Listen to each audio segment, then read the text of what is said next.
codes verified. Priority 1 message from Starfleet coming in on secured channel.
Hello, everyone, and welcome to the. I interrupted him in everything. Oh man! I interrupted him in everything for the first thing. You missed the unadulterated fan shot. Can you hear us? Look at my fan. There, instant replay. There Look you at my go, fan. you brought It's it. so Instant good the replay. second time. Sorry. Thanks Okay. for the thanks for letting us know, y'all. Yeah, Yes, but thank it's- you. no So good the welcome second time. to the live broadcast recording of episode 478 right here on Priority 1. Also, if you're joining us live right now, then the best thing you can do for us is to share the show. Go on your Twitter handles. If you're watching us on Twitter, if you're watching us on Facebook, hit that share button. If on Twitter, hit retweet. If on YouTube, copy the link and paste it wherever you want to share it. But as you know, that the next best thing you can do to help support the podcast, other than becoming a patron, is to let everybody know that we're about to dive right into this week's headlines of Star Trek news right here, right meow. We've got a real active chat going on right now. We've got Teacher Guy. We've got Slimu. We got Cookie Cupcakes. Hello, Cookie. And David Cookie. Rutley. And Simi is watching us over on Periscope via Twitter. So, again, hit that retweet and share button and tell your friends to catch the latest news right meow. Hey, Cookie. Hi, guys. Hello. Welcome back, Jake. How are you? Thank you. Glad to be back. Yeah, man. You guys are so fun. I like being here. Yeah, it's cool to play with you too, sir. Thanks. Because you were We gonna say are play. fun. I heard you the You plea, are fun. and then you were like, "I'm not gonna say play. That's too awkward."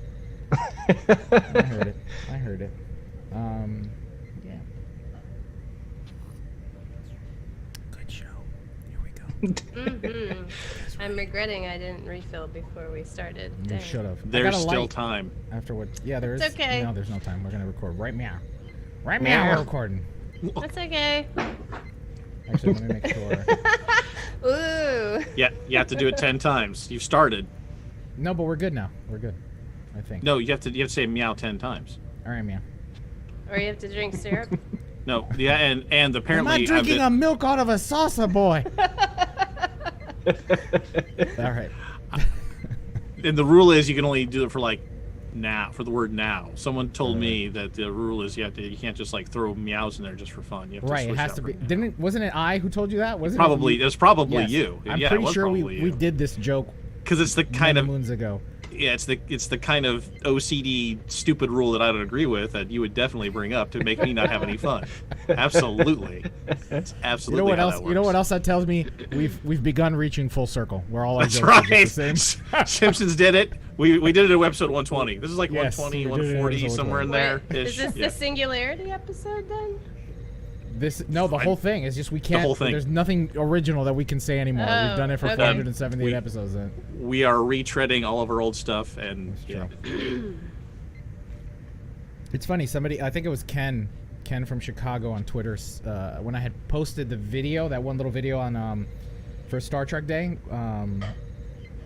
There was a picture of James there, James Lee, and Ken from Chicago was right. like, "Who's Yeah. that?" I was like, Yeah. James Lee, my first partner Co-host. here on Priority One with Elliot back in the day. Many A moons long, ago, long ago. 8 years Did it ago, before man. time. 8 years Oh, ago. long time. Isn't that It crazy? did, yeah. That's so long ago. It predates me. That's how long ago that is. All right, let's do a show, shall we? Wait, why is teacher guy leaving? Oh, because we've hated gone just- full said circle. there's there's nothing new. There's Why? nothing new to say. Why? He hated your story about James Lee. He's like, I'm out. I'm out. Completely back. Screw you The guys. story's horrible. I'm done. All right. Everybody do an audio check before we start. Everybody record, okay? Everybody's Yes. No squiggle. Yeah, it works. okay. I'm going to hit the big red button in 3, 2, 1. This is Elio. Intro sync 1. This is Cat. Intro sync 2. I'm getting blue squiggles where I probably shouldn't be getting blue squiggles. But Tony, intro sync 3. Jake, intro, sync 4. You're not getting squiggles, or you are getting squiggles? I am getting squiggles, but I'm getting squiggles where I probably shouldn't be, which means I probably just need to nudge my gain down just a tad. So. Yeah. All right, intro in 3, 2. This week on episode 478 of Priority 1, we trek out why Don Lewis thinks Mariner is like a preacher's daughter, CBS All Access's new name, Star Trek's TCA Heritage Award, and a trip to Bel Air. In Star Trek Gaming, Timeline celebrates its newest event, and Crypto Space Command goes to Black Alert. Then, Dr. Robert Hurt joins us for this week's Astrometrics Report. Hello, Captains. You're listening to episode 478 of Priority 1, a Roddenberry Star Trek podcast, your weekly recap and review of all the major news happening in the Star Trek multiverse. This episode was recorded live on Tuesday, September 15th, 2020, and available for download or streaming on Friday, September 18th at PriorityOnePodcast.com. I'm Elio. I'm Cat. I'm Tony. And filling in for Skiffy this week is our producer extraordinaire, Jake. Hey, everybody. Captains, each week between episodes, we love to engage in conversations with you, our listeners, on places like Facebook, Twitter, and Instagram. So if you aren't already following us on any of those, be sure to look us up. There we post things like community questions, special announcements, and more. Just search for Priority One Podcast on your favorite social media app and you will find us. Or email us. You can reach us at incoming@PriorityOnePodcast.com. Captains, there was a time when I thought to myself, gee, I think I want to do my own community theater group. But you know what? After thinking about it long and hard, I realized that this podcast is, in fact, my community theater. And for those of you that may not be aware of how community theater works, it's generally a group of talented volunteers that get together because they are passionate about the performing arts. Here at Priority One, we're passionate about Star Trek.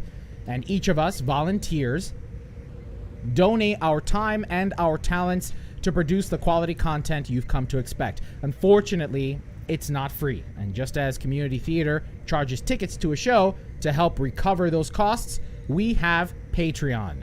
Patreon allows listeners like you to support the production of this show in areas like technical support in case we need new equipment or upgrades to our hosting providers,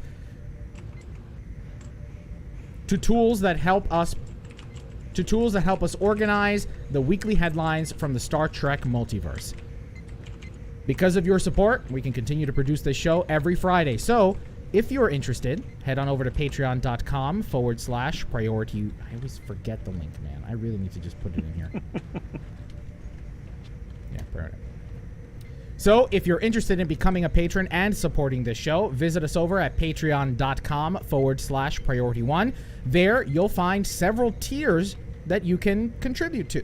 There, you'll find several tiers with benefits that we try to use to incentivize you to become a subscriber. For instance, at just $10 a month, you get access to things like our VIP Discord channel and an entirely separate podcast that we record, lovingly titled After Hours. So be sure to check us out over at patreon.com/priority1. Kat, can you jump in on this part? Mm-hmm. But if so, oh my God, I already need a refill. But if financial support isn't in the cards, don't forget about sharing our show to all your friends. Hit that like, retweet, and or share button when you come across one of our posts, or perhaps you'd like to join the team. Jake. I'm just messing with you. We're looking for new volunteers to join the production. Wait, take it again because it was like you were laughing as you started, and so it's weird. Just trust me. We're looking for new volunteers to join the production. Specifically, we're looking for audio and video editors. For more information, visit PriorityOnePodcast.com or email us. That address is incoming@PriorityOnePodcast.com. Kat, sweep us out. Now let's check out the latest news from the Star Trek Multiverse. Okay, everybody hit stop. All right, strong start. Let's see if we can keep it going. I just jinxed it. On the other show, it's a bad show if there's no bloopers in the intro. If we get through the entire intro with no mistakes, we know the rest of the show is going to be terrible. So it's okay. So it just means that you're just knocking the rust off. I'm sorry, my dogs are barking. At least it's not mine, for once.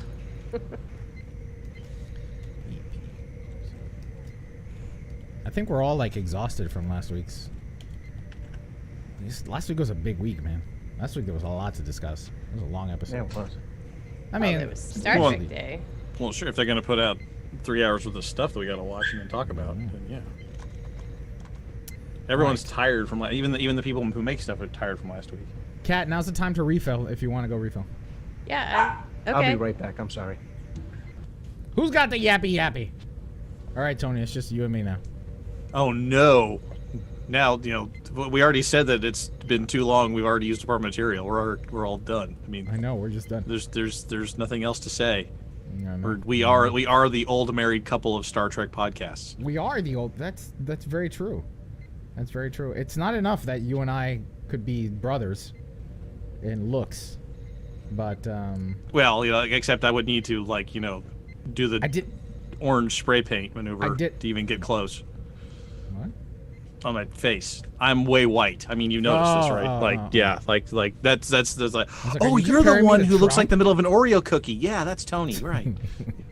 What was I gonna ask you? Crap, I had something in mind. Oh, I didn't get a haircut. I got. You chickened didn't? Out, I chickened out. Why? I chickened out. But so I guess the real question is, are the cornrows still in? No, she didn't put cornrows. She just braided it. She did. Allie just braided my hair. Then just braided it. Okay, I didn't Yo, look that too picture's closely. between us, man. That picture's between us. Well, don't say a special thing between us. I told you we were out of material. I'm desperate. I'm desperate, man. I'm clawing at anything. That braided hair picture is just between us. Oh no, I've made bad choices. What? Why? Here, I'm gonna. Worst choice is share you and Tony. Oh no. It's everywhere. Here, I'm gonna do a quick pass by. All right, that's it. That's all you guys get. That's all you guys get. Wow. Some braid in my hair. It's that long, man. Yeah. So you're afraid to get it cut now? I don't know, man. I don't know. It's more like it's a part of me now. Like Stay strong. Stay strong. I think good things are coming. I mean, I think so. Because I'm letting mine, and it's a new dimension for me. I told you I've never had my hair this long before. Neither have I. I think good things are coming. I think so I have a neighbor that has long hair. Yeah. And he's got a goatee, and he looks grimy, and I don't want to look grimy, you know, like I don't want to look. I get you. I'm with you. And in normal times, you know, a conservative haircut on a lawyer is almost like a job requirement, right? Mm-hmm. But there's, well, I mean, yeah, I know. Cat's going, but you work in IP. Okay? I know. I'm like, I live in Austin too. Yeah. Okay. So there's a slight difference. Everywhere. Yeah. There's a slight difference. But I mean, now there's no. I don't have to go to court. I don't have to go to administrative hearings. There are no appearances. If I do a meeting, it's on Zoom or on the phone. Right. And nobody cares. So I mean, it's just so I'm taking this opportunity. I stay strong, man. Keep it up, just for a little while longer. Hang on to it. All right, now that everybody's back, let's do Trek It Out. You guys ready? Yep. Yes. All right, I'm gonna hit the big red button for Trek It Out in 3, 2, 1. This is Elio. Trek It Out. Sync 1. This is Kat. Trek it out. Sync 2. This is Tony. Trek It Out. Sync 3. This is Jake. Trek it out. Sync 4. The Kelvin's Jesus. Or we can do Kelvin's Trek It Out in Christopher 3, Pike. 2. Oh, did I not sync us? No, you didn't. Trek It That's Out in okay. 3, 2. I should have eaten before doing the show, man. Kelvin's Christopher Pike had punch it. Prime Pike had hit it. Lorca, go! Picard posthumously procured Prime Pikes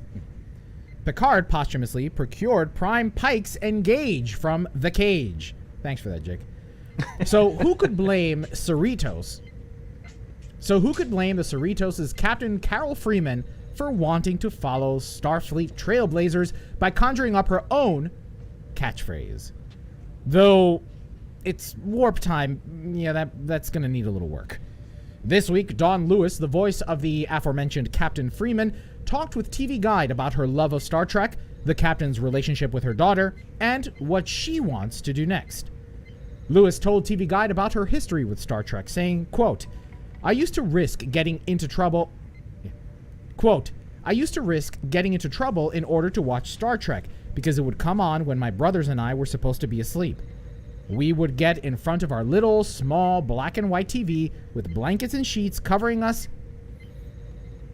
Small black and white TV with blankets and sheets covering us to make a tent to muffle the sound so we could watch the adventures of Captain Kirk, Lieutenant Uhura, and Mr. Spock traipsing.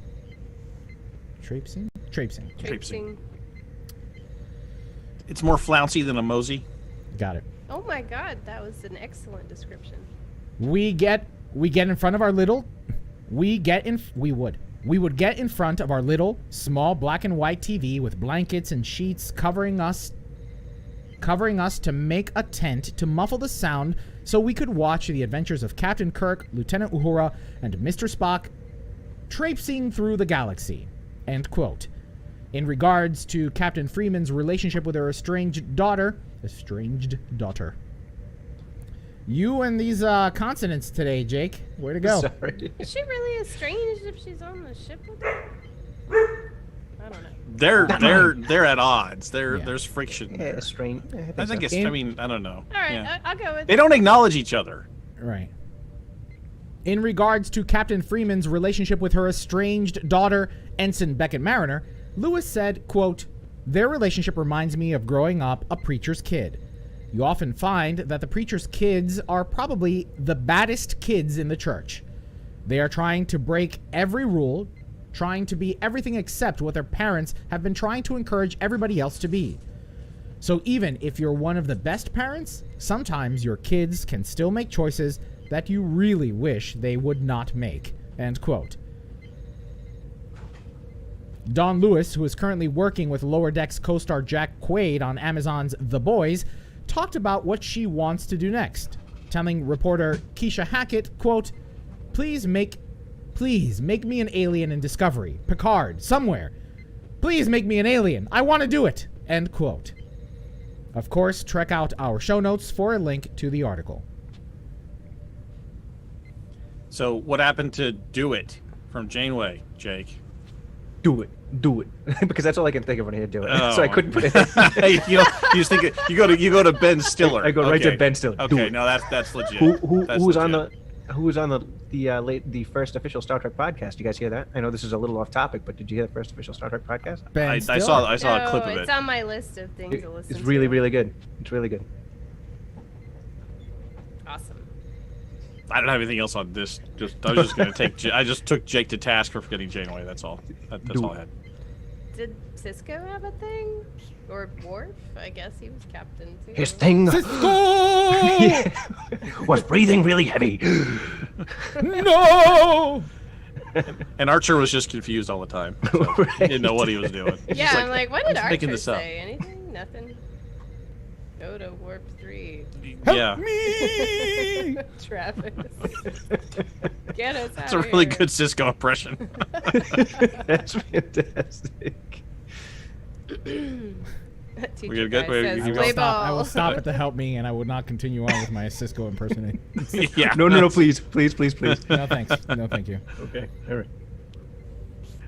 Have you been waiting with bated breath for the announcement of CBS All Access' new name? Have you spent time between Priority One Podcast episode 460 all the way back on May 16th until this very moment, anxiously awaiting the rebrand of the on-demand streaming service? Have you forgone relationships, job opportunities? Hang on, hold on. I got to start that one over again. Have you forgone relationships, job opportunities, and basic hygiene for fear of missing the news when it finally drops? Well, friends, the wait is over. So call your family, get your resume up to date, bathe yourself. All right, hold on, Please hold on. bathe Because yourself. you started off, it's going to sound weird because you didn't start with that kind of excitement. And then You want me to? all of a I can go sudden back and do the whole thing over again. Yeah, go back and Okay, there it is. either build it or do Build the it whole or thing like that. don't. The switch. You feel the switch was awkward. The switch was a little awkward. Yes. All right. Well, I'm gonna start there. I'm gonna take it to 9.5. I'm gonna keep it at 9.5. I'm going to warp 9.5 here. Okay. Warp 10 is too much. Look, don't be a cookie cupcakes here, all right? You know how to do it here. It's just it's one or the She's other. in the chat. I know she's in the chat because chat. of course I know she's in the chat. That's why I know she understands the joke. All right, here we go. All right. Have you been waiting with bated breath for the announcement of CBS All Access' new name? Have you spent the time between Priority One and Have you spent the time between Priority One I wanna cut podcast this- episode? No, I want to cut this a little bit. Okay.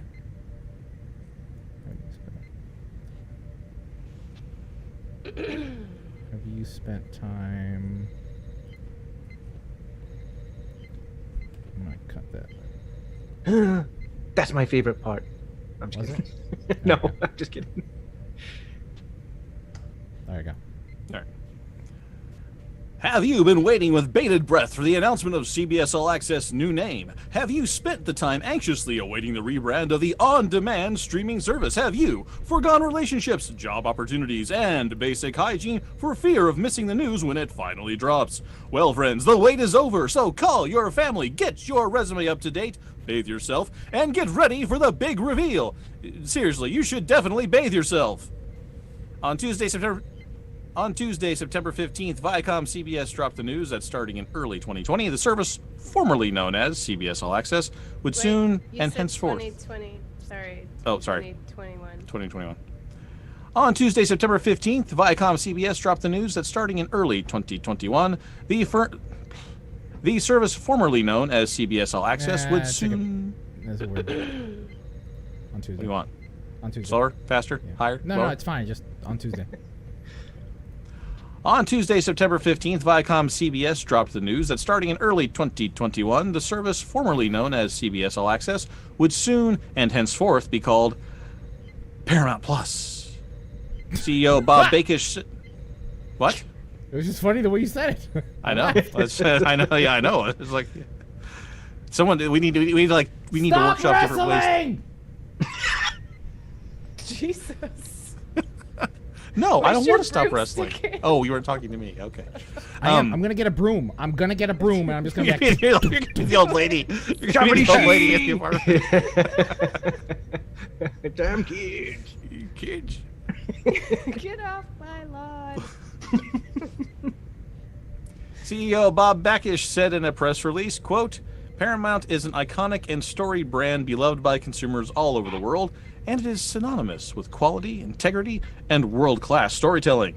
With Paramount Plus, we're excited to establish one global streaming brand in the broad pay segment that will draw on the sheer breadth and depth of the Viacom CBS portfolio to offer an extraordinary collection of content for everyone to enjoy. End quote. Deadline reports that Viacom CBS other streaming service, Showtime, will continue to operate independently from the newly named Paramount Plus, but the Australian 10 All Access will fall in line with its US counterpart. No definitive announcements were made about price, tiering, or availability outside the US and Australia, which are undoubtedly big questions that need answering. Keep listening, and we'll let you know more when we find out. I like in that press release that they were like, oh, the territories that it'll start is Australia, the Nordic region, and pretty much nothing else internationally.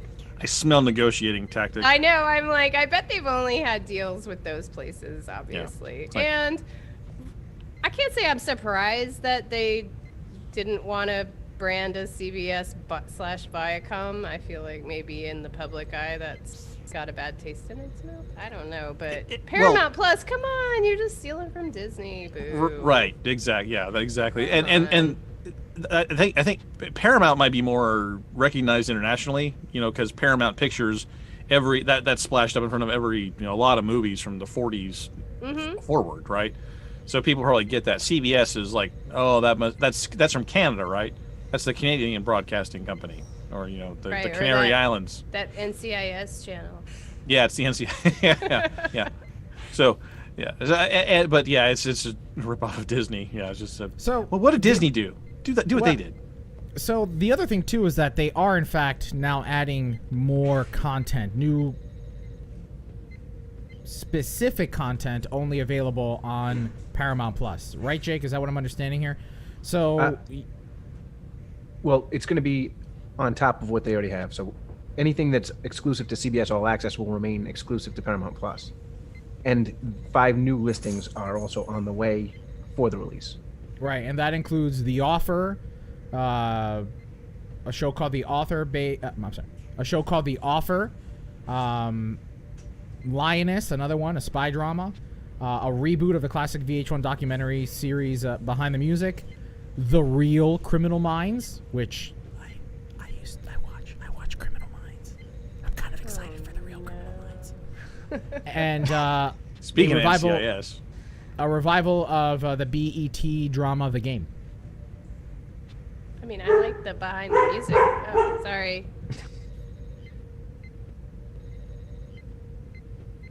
Me too. I like Behind the Music. So what I'm seeing though here is so that the list that we got put together here. So it's a documentary about a 40 or 50-year-old movie.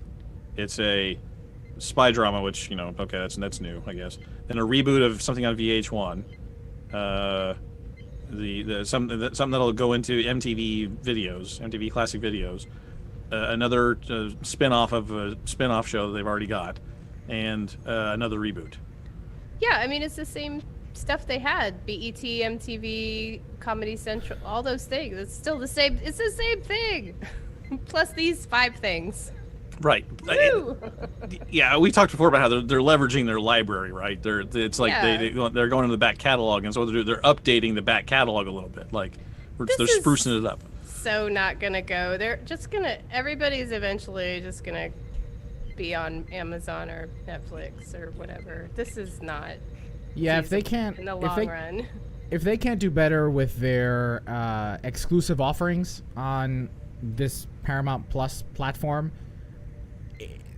I mean, what would the point be, right? Other than the back catalog on a platform that needs a lot of work. So hopefully in this Paramount Plus rebranding, they're also going to look at the technology behind live streaming these things, right? Because compared to Hulu, compared to Amazon Prime, Amazon Video, compared to Netflix, CBS All Access is way behind in terms of its features and its usability. So not only do they need to really ramp up production of award-winning shows, but they also need to improve their technology. So we'll see. Well, time will tell. I wouldn't hold my breath though, because on that May 16th, I wouldn't hold my breath though, because during that May 16th relaunch, when they hinted at the name change, they did redesign that platform a little bit. So I wouldn't expect any huge changes to come. They got it. No, they got it fixed. I hope they so, could at but- least put like a, hey, do you want to keep watching the last thing you were watching? Because that's usually what I wanted. That's usually what I want to do, and that's just not even available. No. Do you know what the solution for that is? What? Watch it on Amazon Prime. Well, I would, except they want me to pay for it, so I don't want to do that. But, Right, it's an usually added- Star Trek. Yeah, I'm like, Right, can I just click the last episode I was watching? Come on. And I CBS All hated Access is an add-on for Amazon. Yeah, I hated All Access so much, I bought it through Amazon Prime. Well, I tried That's how that, much but I it hated didn't it. work on my my TV through Amazon Prime. On Oh, my really? It has issues with Samsung apparently that you can't do it that way. And so yeah, I had to get CBS All Access directly because it won't play through Amazon Prime on my Samsung. Yeah, They you see, really those are hosed. I technology- mean, the whole thing is just awful. Those are technology things that they really need to just start ironing out. I mean, there are accessibility issues with respect to its closed captioning. You've got issues with the UI just kind of getting around. You've got issues with streaming, right? It is not a pleasant experience. And then, on top of that, you've got the library, which isn't necessarily attractive when compared to Netflix, Hulu, or Amazon. And then on top of that, you've got the global market, right, where there are people overseas who still haven't even seen some of the short treks or even Lower Decks. I think I maybe know what's going on here, because I didn't Trying really to package understand. it to sell. I didn't really understand why they kept Showtime separate.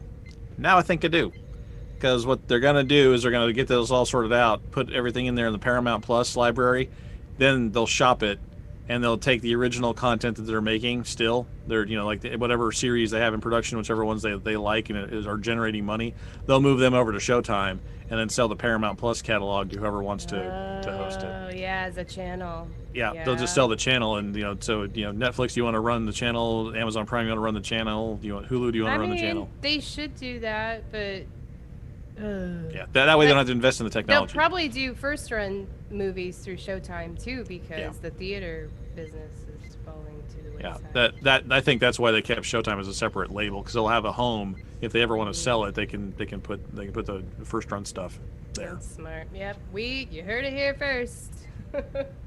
All right, let's move If on. I to the was next gonna one. lawyer that deal. Hey, I'm available for reasonable rates. My experience is in the oil and gas industry, but I can make you a deal. You want to make a deal? I'll make you a deal. Next story. Finally, is it finally, or are we doing the other stories? No, finally, yeah, no, that's fine. It's finally this week, it's fine. Okay. Finally, this week, we'd like to congratulate Star Trek on its Television Critics Association Heritage Award. From StarTrek.com, quote, "The Television Critics Association was proud to bestow the Heritage Award upon Gene Roddenberry's landmark 1966 sci-fi epic Star Trek, in recognition of the groundbreaking series which brought the future to life, illustrating a unique vision that is equal parts hopeful and cautious as it explored issues such as bigotry, religion, politics, sexism, and human rights through timeless stories of love, war, intrigue, and adventure in outer space. With the help of a strong cast that was among the first to feature an African American... Whoops. With the help of a strong cast that was first... Damn it. With the help of a strong cast that was among the first to feature an African American actress in a significant leading role, end quote. The son of Star Trek creator, head of the Roddenberry Podcast Network, and our friend Rod Roddenberry accepted the award. Are you going to do the audio thing, or can I skip to the end? I can play it. 1 second. All right, playing now. Hold for audio. I want to thank the Television Critics Association for honoring Star Trek with the esteemed Heritage Award. My father, Gene Roddenberry, started the franchise over 50 years ago. He did it with a vision of hope, an optimistic view of what humanity could become, told through the lens of science fiction. It's an honor to be a part of this lasting legacy that has become a worldwide cultural phenomenon, addressing many of the social and political issues which impact our society today. I thank you, and live long and prosper. And we're back. Once again, we'd like to congratulate Star Trek on this well-earned Once again, we'd like to congratulate Star Trek on this well-earned reward. Damn it. It's not reward, award. I can do it. Once again, we'd like to congratulate Star Trek on this well-earned award. They're in good company now. I know. According to the I show saw notes that. here. Deadwood. Awesome. Friends, Seinfeld, Mary Tyler Moore Show. But apparently the Star Trek is ending the content drought because they didn't have anything for 4 years. So, Right. but, No. There was no Challenger for 4 years. So Oh, no Challenger. right. Ah, okay. All right, captains.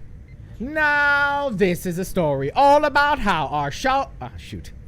Damn, I should have. Should have pre-recorded this part. I should have, yeah.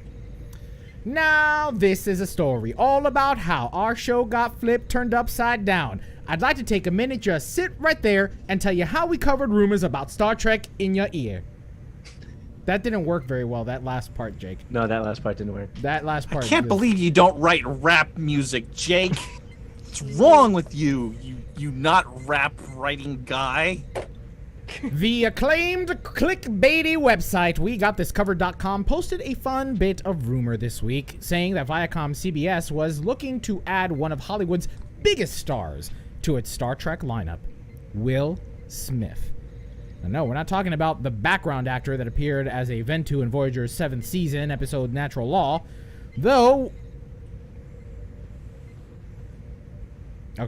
we aren't taking anything away from that Will Smith's performance or career either. Who we're talking about is the Fresh Prince of Bel-Air himself, one of the bad boys, Hancock, that Will Smith.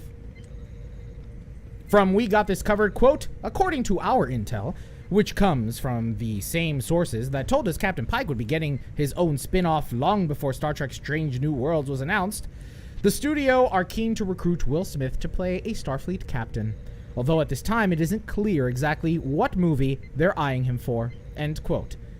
Scott Campbell, the writer of this particular story, goes on to say that the studio is also looking to add Robert Downey Jr. and Brie Larson to the franchise, and that, quote, it would certainly appear that the studio is actively seeking an injection of star power to ensure that the next installment in the franchise can make it into production sooner rather than later, end quote. Yes, let's all just start throwing out names from some of the biggest blockbuster jams of all time. Why not just throw in another... Why not throw in another Chris Evans? Let's just throw in another Chris in Star Trek, for that matter. Chris Evans here. Captains, you heard it here first. Our very loose sources have heard that Chris Evans is also being looked at to play a role in Star Trek. Be sure to share it. Tell your friends all about it. Start talking about it. Chris Evans, you heard it here first. They've reanimated Laurence Olivier. They could certainly do that through the magic of computer-generated imaging. Good God. No, I mean, the reason that these rumor sites, are get any clicks is because it would, it We fires cover the them? imagination, right? Well, because we decided this week that we were because it low was a on- really slow news week. and because it this was is a about all we slow got. news week and we had nothing else to talk about. Yeah, that's why. Right. So, but what I mean is why these things get traction is because it does fire the imagination a little bit, right? It does like go what it's fun. So it's a fun what if, and if nothing else, if this gets back to the Star or whatever, and it's not true, maybe the Star thinks I could do a Star Trek. Why wouldn't I do a Star Trek? Then they call their agent and say, hey, call those CBS guys and Paramount guys and tell them that we'll have a meeting. So I mean, if nothing else, it's just fluff, but it's fun to imagine. Although I worry that the Will Smith will be the Idris Elba in a Beyond remake. That's what my worry is. That would be terrible. Yeah. So Really and ruined their chance there. They had Idris Elba and had to do that. he was I think here's- criminally underused.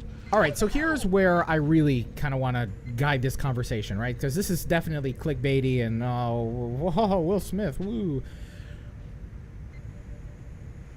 I think the real question should be, will we see another Star Trek film with so much happening on streaming? And I'm not saying that in terms of, I'm asking that in terms of number one, reach, number two, the direction that entertainment is moving, right? Number one, we're still in the middle of a pandemic, right? And theaters still think that they're going to be able to open up to play films as though nothing was wrong. The film Tenet argues otherwise. Right. So now we have television, right? Now television has arguably been the new theatrical experience over the last, at least 8 years. So what would it take to get a Star Trek film, number one? And number two is, do we want a Star Trek film? Or would we rather those production dollars be applied to amazing television? I prefer the television because there's more to it, but I do like some of the movies. Maybe a miniseries. We could compromise. I mean, the miniseries, The Home, though, would be on a TV. That's where it would wind up. Yeah, but being. that's where we're headed. I just got Bill and Ted, 3 on to buy because I wanted to watch it, but I'm not going to the theater to watch it. But it's brand new and I want to see it. I think there's a market for that. Well, and Disney did Mulan a little while ago, so I think people are looking at sending stuff straight to people's houses for this now. I think calling movie theaters dead it's a little premature, but I also think that the pace of releases is going to slow even farther than it has. So it's going to be a Star Trek movie if they want to get it off the ground.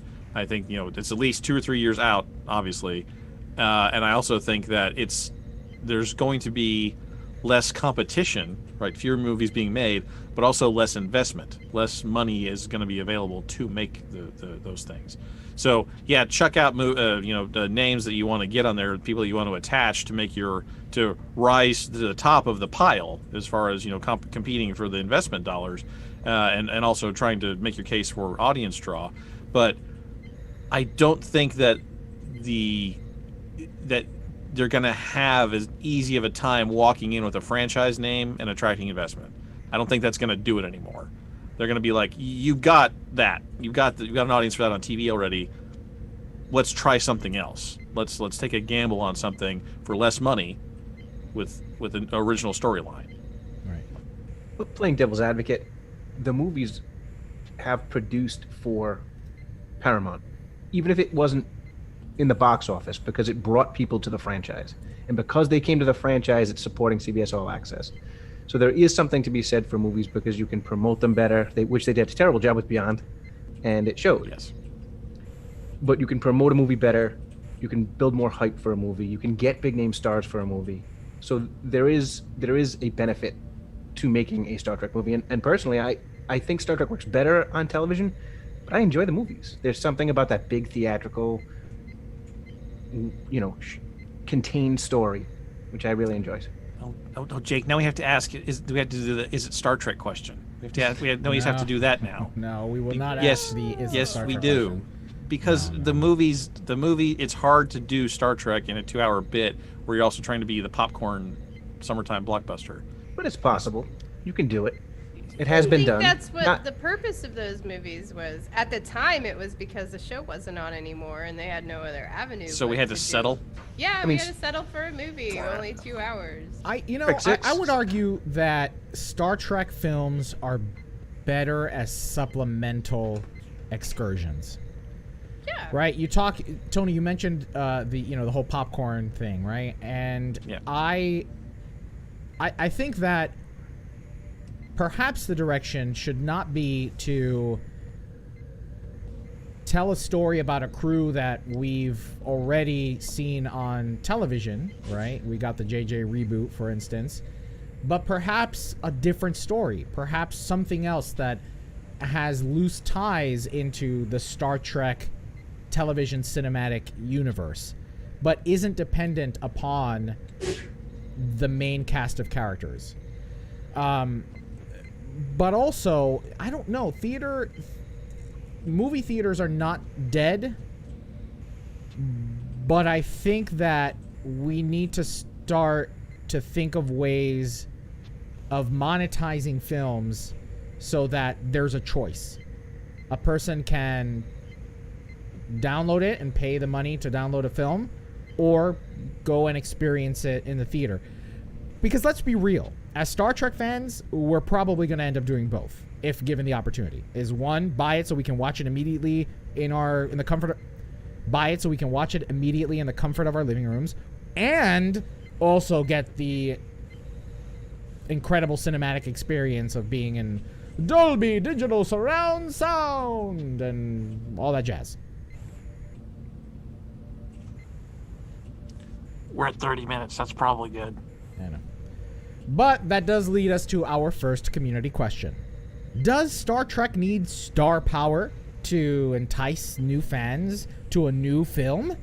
Do you think the addition of an actor like Will Smith or Brie Larson or Robert Downey Jr. would help or hurt Star Trek?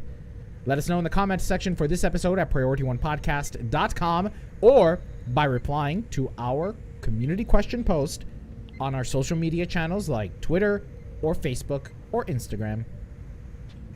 Before we hit stop, I rewrote that last line of that rap, if you want to do that again.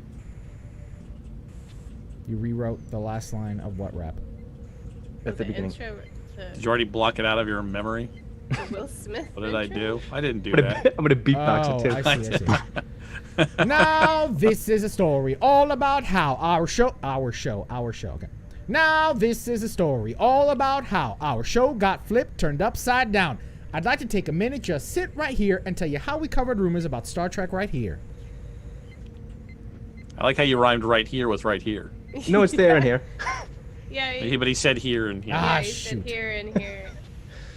It was All right, that's excellent. you know what? That's the best it's gonna happen. That's the best it's gonna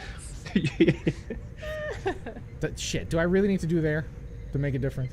You know you have to. I've already hit stop. All right, never You mind. do it if you want to. Now this is a story all about how our show got flipped, turned upside down. I'd like to take a minute, just sit right there and tell you how we covered rumors about Star Trek right here. Yay, nice. Everybody hit stop. I already did a long time ago. I wanted it to stop like minutes ago. I was like, please stop, please. And Audacity that's listened to me, but no one else did. No one else. Please stop, Audacity. Okay, Tony, I agree with you. I'll stop. Everyone else just Audacity. barreled through. All right. Would you like to learn a lesson? Would you like to learn? I love that. Okay, I can't wait to get to it. Oh, you like the show? No. Oh, he hated the show. Slow down. Damn Slow your roll, it. jabroni. Slow your roll there, Hunter. Because I've come to just ride the Terms? snake. Yeah, Jesus, right. You've resigned yourself I've to resigned eating a myself. jelly bean. And I'll get to that when we get to on screen. All right, ready for gaming? No, I'm sorry. I'm exporting. his computer's arguing with him about whether or not it's going to transcode the rap. It's like, wanna I can't do believe you this. wrote that. You Do I have to? you dirty No. hack. I want to take this window, and then, as you know how he rotates in the intro of Fresh Prince of Bel-Air? Yes. I'm just gonna rotate the screen clockwise.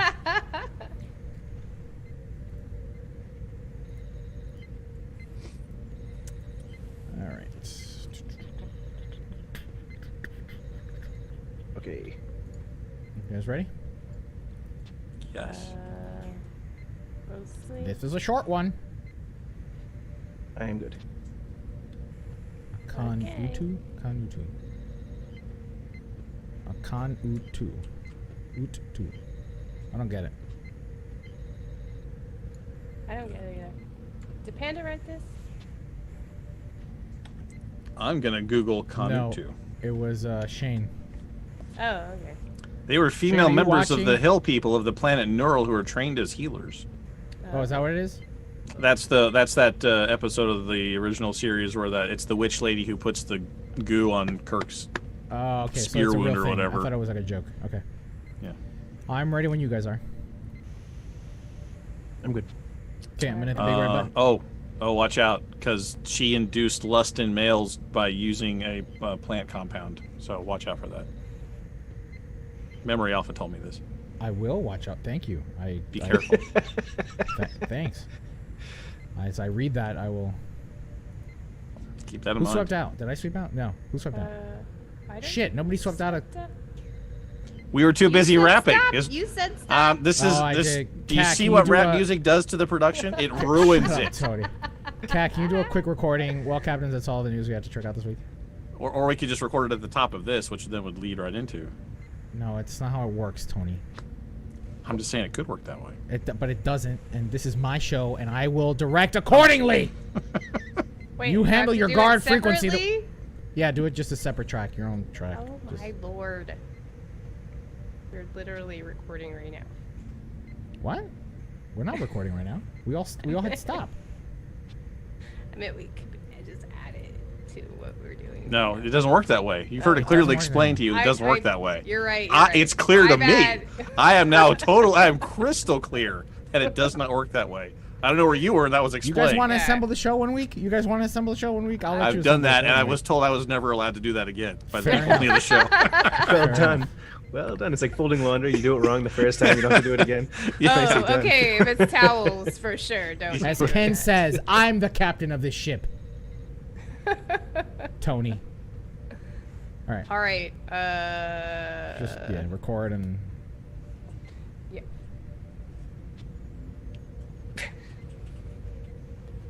Well, captains, that's all the news we have to trek out this week. Now let's find out what happened in the world of Star Trek gaming. Just label it 2A, and then the rest of the Okay. file name as usual. Please. All right. All right. Let me know when you're ready to record gaming, Cat.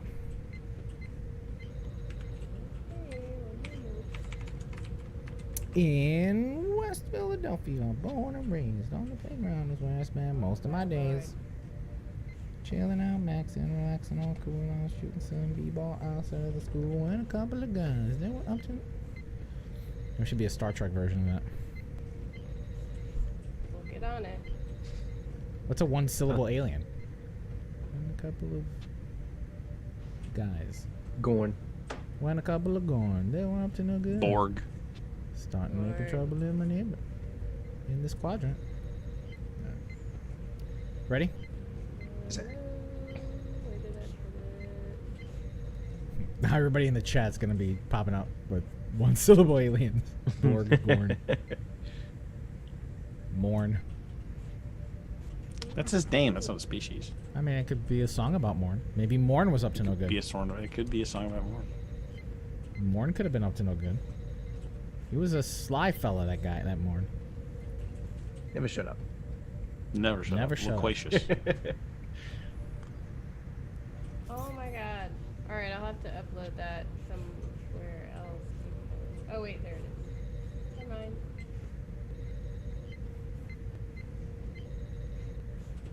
Cookie, how dare you question my my musical ear and my near and my No, I relative think- pitch. I think she's mocking me because we did a Christmas song. I don't think she was very happy with how it Oh, came is that out. what it is? Oh, back think on so. Promenade. Yeah, Oh. yeah. Back in the Live that one promenade. down. Is that it? Is that a cookie? I'm ready. All right, I'm gonna hit the big red button for gaming in 3, 2, 1. This is Elio, gaming sync 1. This is Kat. Gaming news sync 2. This is Tony, Gaming News Sync 3. This is Jake, Gaming News, Sync 4. Gaming in 3, 2. And in gaming news, blah, blah. And in gaming news this week, Tony, that's all you, buddy. And Gaming News this week, it's all me. That's The- you want me to read? Okay. A con ut 2, a smuggler, and an unscrupulous copy. A con ut 2, a smuggler, and an unscrupulous toy collector walk into a bar, where their featured crew for the Star Trek Timeline's skirmish event. No, that's where the sentence ends. I should reread it so that's where the sentence ends, because there's a period after. Where their featured crew for the latest Star Trek Timeline skirmish event. Nona Kivas Faggio and smuggler Cassidy Yates, as mentioned, are featured crew members. All crew with the Borg trade are also getting event bonuses, and joining them all for the new event, a new ship transwarps into timelines, the Borg Queen's vessel. We have in our production notes here that they're really stretching it now with the featured crew members, and I have to agree, because this is the first time I've ever, even as obscure as some of these references have been, I had to go straight to Memory Alpha to figure out what a Con Ut 2 was. And Yeah, it's Kivas yeah. Faggio. That's like one episode. The one guy that. Yeah, but he's good. He's Yeah, so he's- golden. so good. So good. yeah, Right. exactly. He's memorable, right? He's it's like he sticks in your brain. Yeah, but I didn't remember what a con it to is no. either. But you Yeah. remember Cassidy Yates though. Oh Absolutely. yeah. I mean, she's pivotal. Yeah. Plus she's in the orbital now, so I mean, she's right in the front of your brain. Her, yes. Kat, why don't you read this next one on Crypto Space Command? Okay. Ethereum blockchain. Oh, wait a minute. Okay, let me start over. Ethereum blockchain-based MMO Crypto Space Command, or CSC, is colliding once again with the Star Trek universe. Just like last year, mysterious rifts are popping up in CSC, and Star Trek's universe is crossing over. This time, the event sees Star Trek Discovery making its way into CSC. 5 unique one-of-one ships are being Dutch auctioned for the event, starting at an eye-watering $100,000. Is this Yeah, that's right. actual dollars? Yep. Oh my lord. Wow. The Disco USS Enterprise NCC 1701 has already sold, fetching $873.50. Up for auction at the time of recording is the USS Shenzhou, currently priced at around $50,000 and ticking down. And coming up after the Shenzhou are the Klingon sarcophagus ship, the USS Jaeger, and finally the USS Discovery herself. A new Star Trek Discovery crate is also available now in CSC as part of the event. The $20 loot box contains 5 items, either Star Trek ships or Star Trek ship skins. The skins can also be converted into collectible currency used to acquire the Star Trek ships in-game. Those are real prices? $100,000? That's Yeah. crazy pants. It's a reverse auction. Oh my So- god, that's crazy. So let's put that into perspective right now. 1 Ethereum coin is currently valued at about $360.45. Yeah. Which has been fluctuating over the last month or so. Most of all cryptocurrencies have been seeing a bit of a fluctuation over the last month or so. It had hit a high of about 400, I would say, the latter half of August and into September. So just 1 coin is worth $360. And Let's a use ship the is word- selling. Let's use the word worth loosely here. So Fair enough. It is Valued valued at, yes, yeah, $360 yeah. US dollars. The completely unregulated, susceptible to manipulation and completely cowboy land current value of that it. may Is that. yes. So yeah, that's a lot of money. But here's the thing about these ships, right? Is that according to the developer, who we've had on the show twice at least now, these ships hold their value. So you are it's like owning. It's like if one of these 3D ships or one of these Eagle Moss ships ended up being that valuable. So I don't know. It's hard to swallow that a ship is $100,000. It's not. So I mean, it's a reverse auction. So they start the bidding there, and if $100,000 doesn't catch a bid, they drop it, and then they drop it, and then they drop it, and then they drop it, and then they drop it. And if you're watching, you lower it, and you try to read the room, and you say, which one of these jerks is going to try to take it from me, and then you buy it at the highest price that you're willing to stomach. And so when the Disco 1701 went on sale, they looked around, they read the room, and thought some idiot's going to buy this for $873. So when the price went down to $873.50, dude pulled the trigger. And his theory is that at some point somebody's going to come along and wish that they had bid it at $874, and so he'll sell it at $874, and because it's a one of one, it's a unique crypto tied thing, right. And so he'll make 50 cents on the transaction, and so on and so forth to infinity and beyond. Now remember though, it's not the first time that a ship has sold for that high a price, right? 800 is change compared to some of the other ships that I remember him talking to us about. Like the Borg Cube, I think, sold for several $1,000s. Tens of thousands, I think. Yeah, wow. It's insane. It's insanity to me. It's crazy. Yeah. Again, the strategy here, both for the players and for the company, is that it's perfect price discrimination. You do it this way so that you capture the absolute most value possible from your audience, and that audience, because they're who they are and the way they operate, they think that because it's a unique digital item, somebody at some point will probably offer them more than they paid for it, and the value of it should theoretically rise. But they're probably right, though, I think, from what I've seen, because if the game is popular, keep spending their money on stuff like that. If the game is popular, or if the price of Ethereum goes crazy, and the value of it shoots way up, all of a sudden, the conversion price of the Ethereum to dollars doesn't mean as much anymore. Right. So, yeah. Can you sweep us out, Tony? I can. Or Kat, actually. No, actually, Kat did the last one, so Tony, sweep us out. Why doesn't Jake do it? Make Jake do it. Yeah, Jake's just sitting there. Do it. Yeah. He's not doing anything. He's just sitting. Go ahead, Jake. Go ahead, Jake. It's obviously Tony's show. Go ahead, Jake. I hate it when mommy and daddy fight.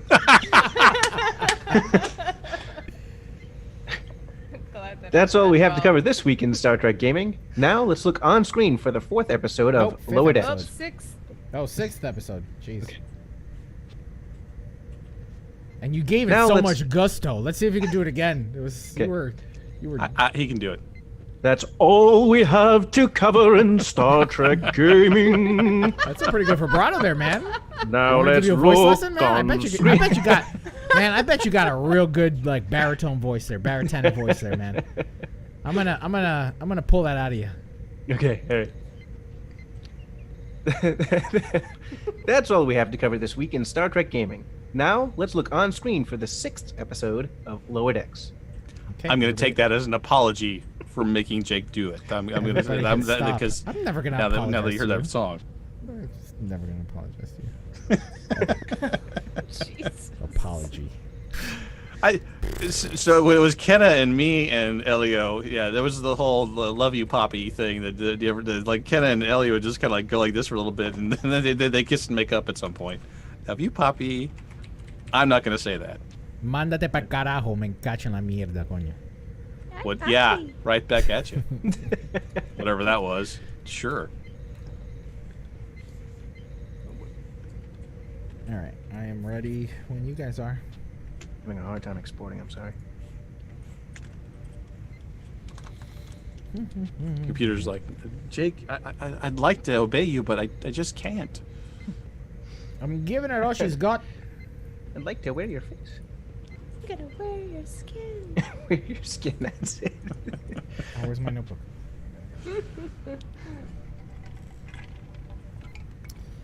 You see, so I got this Star Trek notebook at Vegas one year. I think it was 2016 when I got it.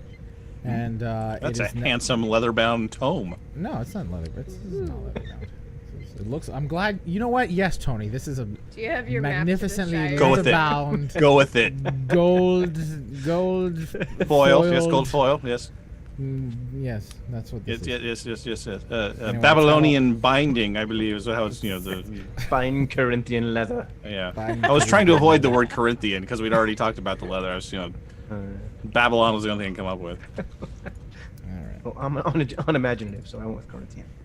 But it does have the Star Trek connection with Ricardo Montalban. It does. So I mean, you do have that. I'm all set. My second Chrysler cousin- Cordova. What's that? Nothing. I forgot who I tricked with that. I think it might have been Kenna. I could have sworn I tricked somebody into believing that Ricardo Montalban was like my distant uncle. I know I tricked somebody. That's I don't remember who it hilarious. was. I don't know who it was, but that is hilarious. All right, you guys ready for on screen? Yes. Yes. Okay. Sorry. Yeah. Okay, I'm gonna hit the big. I red was just button. thinking about you being Ricardo Montalban's long lost nephew. Who, 3, 2, 1. This is Elio. On screen sync 1. This is Kat on screen sync 2. This is Tony. I really wish Elliot was Ricardo Montalban's nephew. Sync 3. This is Jake Sync 4. On screen in 3, 2. Computer. Set Star Trek Lower Decks, Season 1, Episode 6. Shit. Frick. Is it the 6th episode already? Yeah, it's episode 6. Yeah. And it was was- Sorry. I like the Terminal title this week too, which is why it's Terminal bothering me. Provocations. Terminal provocations, yes. Computer. Set Star Trek Lower Decks, Season 1, Episode 6.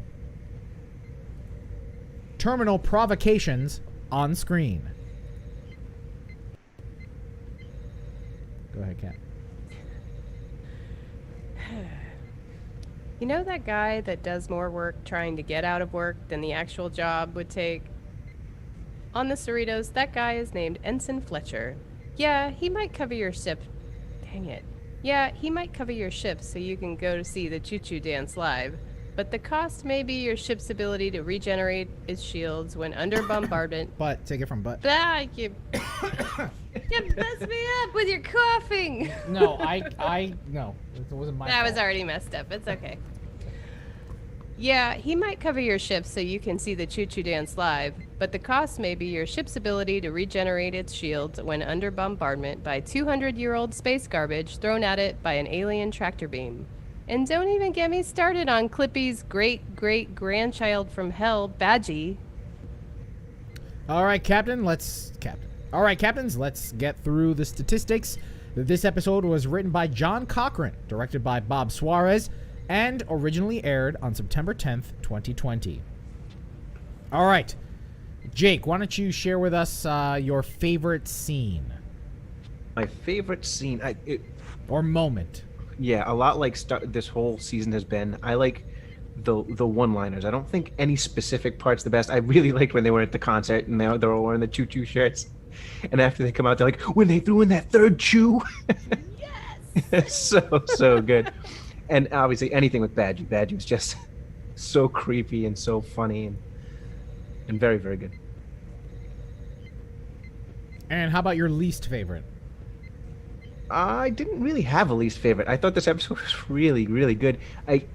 I'm getting a little tired of kind of seeing where they're going before they get there. Like, you knew who Ensign Fletcher was going to be before they showed you who Ensign Fletcher was. You knew that he was going to get fired as soon as he went over to the Titan. But overall, I really didn't dislike anything in this episode. I thought it was really, really good. All right. What else did you not answer? What didn't you do, Jake? Where did you screw up?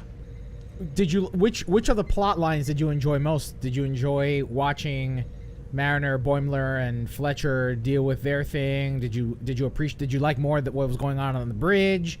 or what was happening on the holodeck with Tendi and Rutherford.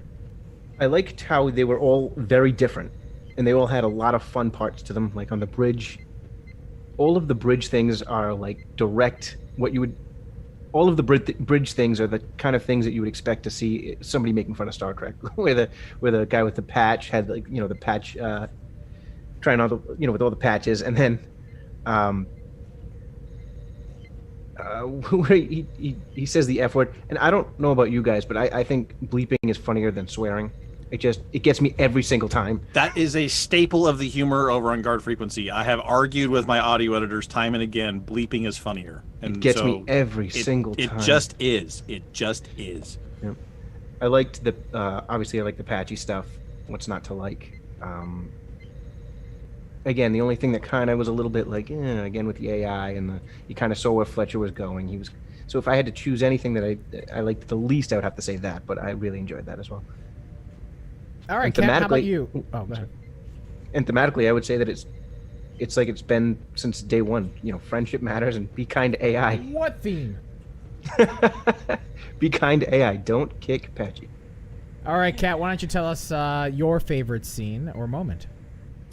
I love Badgie as well because it was creepy and hilarious because he's gonna wear your skin, physical parameters your of the heart simulation, or whatever he said, and rip your arms off. It was, so good. But I love Tendi and Rutherford. I love their storylines, though I do wish that they would mix the characters up more.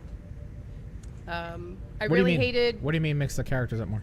Well, each episode so far is Tendi and Rutherford doing something, Boimler and Mariner doing something, and then the bridge crew. But we did see episodes where someone from the bridge crew was, doing something with one of those guys where they, mix. Or I'd love to see, Tendi and Mariner do something, or Boimler and Rutherford do something. Just mix it up and quit putting the same characters together. And why the heck is Tendi always hanging out, working next to Rutherford? I thought she was supposed to be in the med bay. What is she doing all the time? They just hang out, or what? I thought her job was she was going to be a doctor, but she's always hanging out with Rutherford. So I just think, unless that's their time off and that's what they're doing, I don't know. It takes B-plot to a whole new level. Right. And general overview, rating 1 to 5. Any takeaways that you appreciated from this episode? Takeaways. I mean, do they really always have to go to the evil AI or the the holodeck safeties are offline. Now there's a real threat. I mean, there's always. I mean, I guess it's the point. They're making fun of that, but evil AI though, we've seen that every series. Come on. But not as adorable. Well, okay, true. But still, come on. All right, Tony. Give me your favorite moment or scene from this episode. All of it. That's a cop-out answer. Give me a specific. Yeah, it sure is. Would you like me to go into depth about why it's not a cop-out answer? I would. Because this is they're tuning the formula, and they're showing some variations on the theme. So, Kat saying, I wish they wouldn't do the AI thing. Well, yeah, they're going to do the AI thing because it's a trope. But this one is an adorable Star Trek badge that looks like Clippy from Windows 95. So they're throwing it in your face. It even had a "Oh, father" moment. I mean, the whole bit. They're mining the whole trope for any joke they can get out of it, right? Then we had the discussion about them pairing off Boimler and Mariner and Tendi and Rutherford all the time. Well. They are falling into a little bit of a rut there, so you're right. They do need to break that up, but they're doing it right. They're showing you the A plot, the B plot, and then the bridge. They're showing all those things out. That now they need to go back to pairing up a senior officer with a lower decks officer, right? Mm-hmm. But they're showing you a variation on that theme. They're showing you that they are again holding the mirror up to Star Trek, not holding the mirror up to the current day, and they're showing you that they can tilt the mirror a little bit back and forth to catch all the aspects of it. The running into an alien and having a fight where they should shoot back, the guy's endangering their ship, and you should fire in self-defense. You should. But oh no, we're Starfleet. We can't possibly do that. Blah, blah, blah, blah, blah. Our shields are down, and the next time the thing hits us, we will die. Well, abandon ship. We could have fired at any time, but now it's too late, and we're going to all die. No, they're taking it to the extreme. They can't disable their weapons, like... Exactly. I mean, yeah, the guy wants to blow up the warp core, but I mean, that's them blowing... They're disproportionate, right? That's the disproportion for comedic effect. So they're tinkering with their formula. It had a cold open that had nothing to do with the rest of the show, right? Right, good. I did like that. Yeah, it works. The cold open works. Plus, then the credit scene, okay? Then they have the A and the B plot, and then a sort of C plot that was on the bridge that connected all the stuff. I feel like it's a B and a B plot and then a C plot. It could be, yeah. I mean, but the idea is that they switch between the sort of like 3 parallel storylines, and you get a shot of the different parts of the ship. Like I said, it feels to me like they're getting their groove, and this is the fastest a Star Trek show that I can remember has ever gotten its groove, and it's working for me, especially in 22-minute chunks. In 22-minute chunks, not only can I handle it, it's my jelly beans, and I'll just pop them. I'll just eat them. I loved all of it. So I've been thinking long and hard about this show. And about what you said, Tony, that this is a mirror not towards society, our existing nature as it is now, living in 2020, but instead a parody of Star Trek, right? It is a joke on Star Trek. And that's fun. That's great. As a matter of fact, Allie and I will watch Star Trek and deliver our own colorful commentary like Mystery Science Theater and make loving jokes about Star Trek as we're watching it. Because you love it, but there's some absurdity in it. Of course. Yes. And we've had some great laughs, and when we're at Vegas and we watch an episode together or something's playing, we've done that together as a group. It's and I've said this before, when Star Trek was doing those theatrical releases for the Next Generation on Blu-ray, and they were doing the big season finales, 2-parters on the big screen.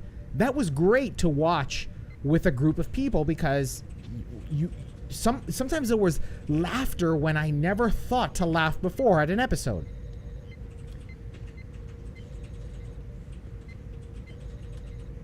My problem is that Mystery Science Theater is now canon.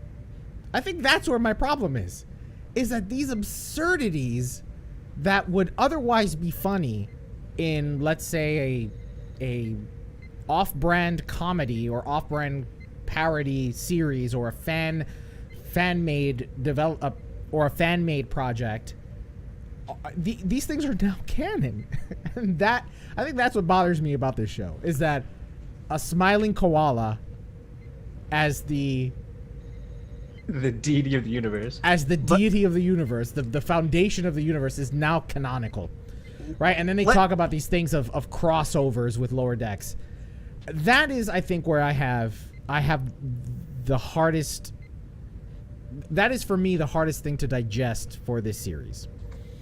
Now, if I were to remove that, if I were to pull myself out of that, then... I was going to say you should pull something out of something, but I wasn't going to be specific as to what. But go ahead. Please continue. Bleep you. Bleeps are always funnier. It's true, see? It's true. So, once I remove myself from that, all right, and I try to forget that this is not and I try to forget that they are not in any way, shape, or form caring at all about what is canon and what isn't. I can let my hair down a little bit more about the show. I can be a little more relaxed. My sphincter releases a little bit better. Is that good for you, Tony? Yeah, that's close enough to where I was going with it. Yeah, that works. I get it. That's mental image, though. You're welcome. Yikes. So this episode, I had a nice time enjoying. Or this episode I had an easier time enjoying by just kind of hoping that there aren't going to be crossovers and that they're really not going to honor the storyline in terms of canon. Right? That's where I'm trying to best enjoy the show.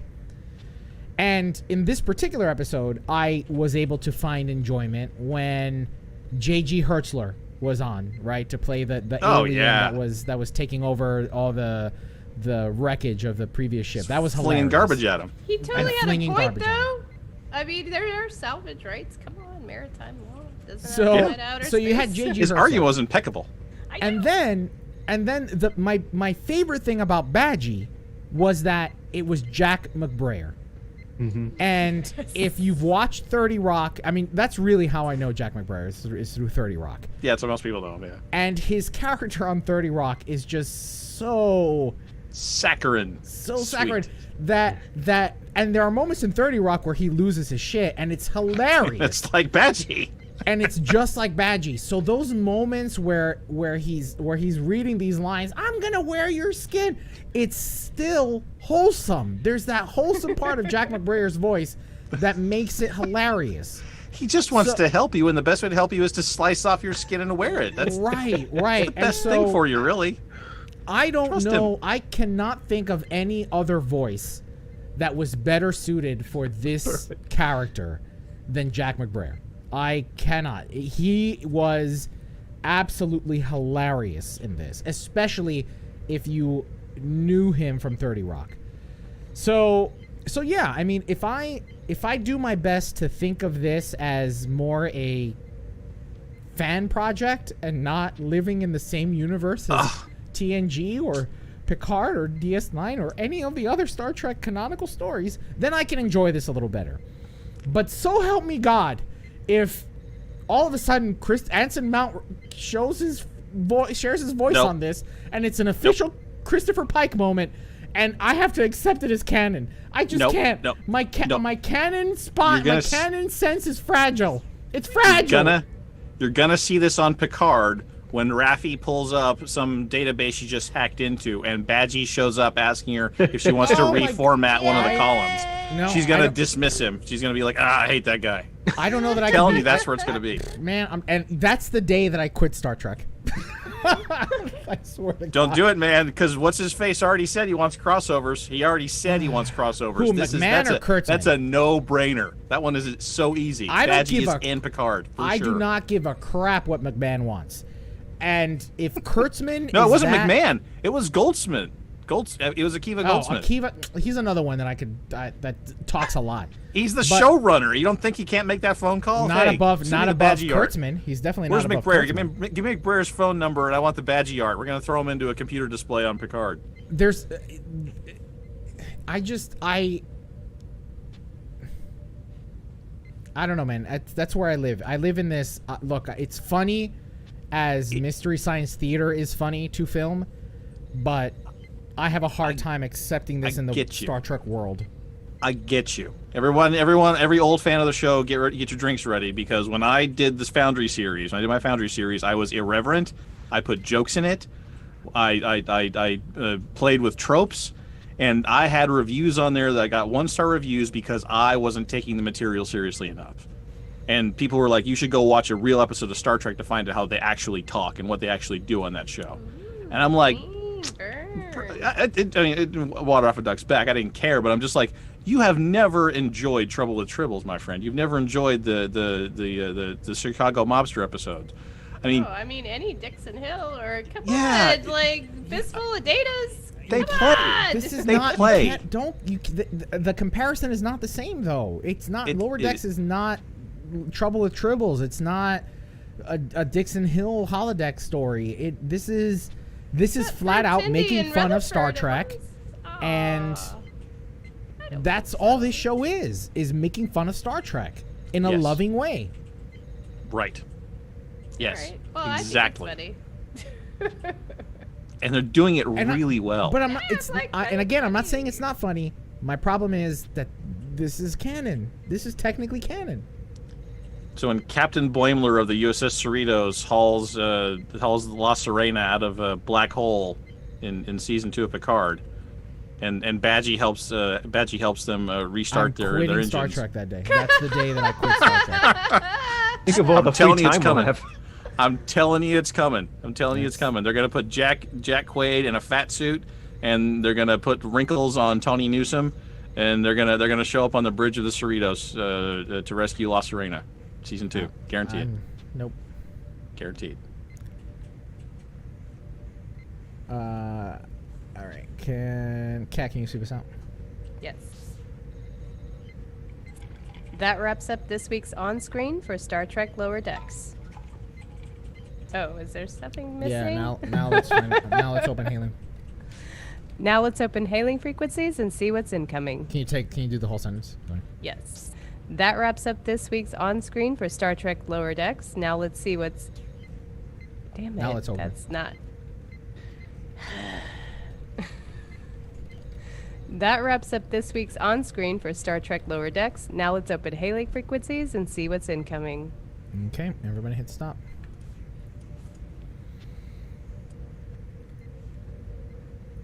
Audio file. You think the next episode is the one with Q? I hope so. Probably. I'm excited about it. Me too. But remember, he's only going to be like... Yeah, That's It's okay. gonna Just be long like, enough to it's snap gonna his be like, fingers. you know what it's gonna be? It's it's gonna be the Spider-Man joke in Family Guy. Everybody gets one. That's what it's gonna be. Derivative. You say derivative, I say they got their groove. Yeah. You say tomato, I say tomato. Ha ha. And sounds- say you got some splendid. It sounds like you hate it for the same reason you hated Trouble with Edward. Oh, Yes. but that was terrible. Come on. That was very bad. good. No. No. Yes. Awful. No, Jake. That was very, No, very good. no, I lost respect for you, Jake. No. You know what? The same reason you hated what? I missed that. Trouble with Edward. Ugh. Trouble with Everett? Trouble with Edward. The short tracks. The short track, yeah. I have problems with that one, but those are canon problems. Oh, the you writers. have canon problems with... Oh, Yeah. but you don't have canon problems with Lower Decks. Oh, that's the No, definition of irony. Is it though? No, just historical ones, because the Tribbles were supposed to be sort of unknown.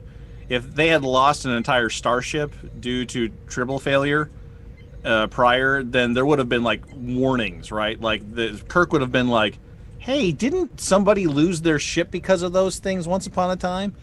That would have been a thing. No. You can't. No. You know what? Yeah. Bullshit. Bullshit. You're supposed to bleep cannot that. be- It's funny if you bleep it. You cannot be so granular with canon in that way Yes, I can. for a short trek, and Yes, yet I can. not be granular with Lower Decks. That's the difference, because Lower Decks would never have made that mistake. The writers on Lower Decks would never have made that mistake. They would have gone back and watched every episode that had a Tribble in it, even the animated series one, and they would have gone, "Oh, we have to explain why that Kirk didn't know 10 years in the future why Tribbles were a bad idea, or why there wasn't a warning about them. Kirk, we need to explain that somehow." Now, of course, it's the writers of Discovery, circa season 1 and 2, so the explanation would have been, "This is top secret. We shall never speak of this again." So it would have been a terrible explanation, but I mean, it would have been one. How do you feel about Discovery season 1? Just a hot mess. Again, it's season 3. This is if they're on the usual schedule, they should figure it all out this year. I really hope that's the case. Let me ask you this, Tony. Yes. Has anything that has been released since 2017 or 2016, whenever Discovery, has any of it been good sci-fi? There have been flashes of mediocrity. There have been, right. That's it. Right. That's all, you know what? Right. Then I'm okay. I'm So there have been flashes of mediocrity and a couple of good moments, like they were striving for it and grabbed it for a second, but they haven't fit. But again, I tack that all up to the horrible behind the scenes production chaos that was season 1 and 2 Discovery. And What about Picard? Unfortunately, I'm tacking that one up to Patrick Stewart being in the writing room way too much. I think that they should have. I think that was, everyone wants to make Pat Stew happy, and why wouldn't you? He's the sweetest man ever. So, but I think that that should have been a little more separated out. There was lots of fan service in Picard, and lots of that worked as fan service, and it was really great. But it didn't make, as you're saying, good sci-fi. Made great fan service though. But that's, I think, the difference on Lower Decks. Lower Decks might be that thing where they say, "Go play and have fun. We're not going to bother you too much. Just make something entertaining. Just go." And then you put all these nerds in a room where even like the lead character, the voice actor, rattles off LCARS like it's nothing. She just says LCARS like in a regular conversational voice because she knows what it is, right? It's all these nerds who love it and they're doing their thing, and they just said, "Go play." But everyone else has these high expectations about carrying the torch of equality and the tradition of Gene Roddenberry, the great bird of the galaxy, and blah, blah, blah, blah. Ooh, None of that pressure on Robert Lower Decks. Robert answered the question. He said, "Unfortunately, the only real good science fiction I can think of in TV in the last 5 years is The Expanse." I'm actually Thumbs really up. curious what Robert, Valid point. and Tony, if you haven't already, anybody, Away on Netflix with Hilary Swank. Hilary Swank. Oh, I saw that. I saw some people liked it. I haven't watched it yet. Oh, I I haven't binged watched it. it I yet. ended up binge. Not. I mean, I binged it in a couple of days. It's only like 10 episodes, but I really enjoyed it. I I'll probably give it a watch then. I thought it was a really compelling story. But anyway, I digress. Let's do feedback and we'll do closing together because feedback is short. Wait. All right, are you guys ready? Yep. Yeah. Yes, sir. Okay, I'm gonna hit the big red button in 3, 2, 1. This is Elio. Feedback sync 1. This is Cat feedback / closing sync 2. This is Tony. I agree with Kat. Sync 3. This is Jake. I agree with the boss. Sync 4. Which boss? Yes. How bleeping dare you? Feedback and closing in 3, 2. Well, captains, hailing frequencies are now open and we're ready to receive all of your incoming messages. Last week, our community question was, how did you celebrate Star Trek Day? From Facebook, David Rutley writes, Star Trek Day here in Canada was actually September 6th, so Sunday I took time out of my very, very busy schedule and found the time to watch 3 whole episodes of TOS on the Sci-Fi Channel. Nice. Hopefully Also from Tribbles and Piece of the Action were 2 of them. Also on Facebook, our Patreon supporter Peter Archibald replied, I watched The Man Trap with my wife. We invited a friend to watch with us. I also posted some pictures of the salt monster statue I took at the Star Trek tour in Ticonderoga. Aw. Man, How I do wanna go appropriate. back to Ticonderoga. I know Z and I were just talking about that. How appropriate. You watched the first aired episode on the day that Star Trek was born. That's Very appropriate. Way to go, Peter Archibald. Again from Facebook, Keith Rombach says he watched the Star Trek Day streams and played Star Trek Online. Lastly, from Facebook, Aaron Eichler responded, I wore a Star Trek shirt and caught a little of the panels. Well, that wraps up episode 478 of Priority One, a Roddenberry Star Trek podcast. But is Robert already in the room, in the Zoom room? Sorry, I just want to make sure. Robert, if you're I not in don't the see him waiting yet. room, you should be in there now. Well, that wraps up episode 478 of Priority One, a Roddenberry Star Trek podcast. But there are more great shows available to you on the Roddenberry Podcast Network. Just visit podcasts.roddenberry.com for a complete list. Then be sure to subscribe to them all and share them with your friends. And we can't forget to send a special thanks to some of our Patreon supporters like David K. Rutley, Peter Archibald, Oh, and David's a- Gerald Bosch. I forgot that David's also a Patreon supporter, but I didn't read it, so it's your fault, Cam. And here's a reminder of our. And here's a reminder of our What a community bleep. questions. Yes! And here's a reminder of our community questions for this week. Does Star Trek need star power to entice new fans? Do you think the addition of an actor like Will Smith or Brie Larson or Robert Downey Jr. would help or hurt the Star Trek franchise? Captains, it's important to... Don't die, Tony! It's important to us to get your stuff in. Super green. Reggie, no!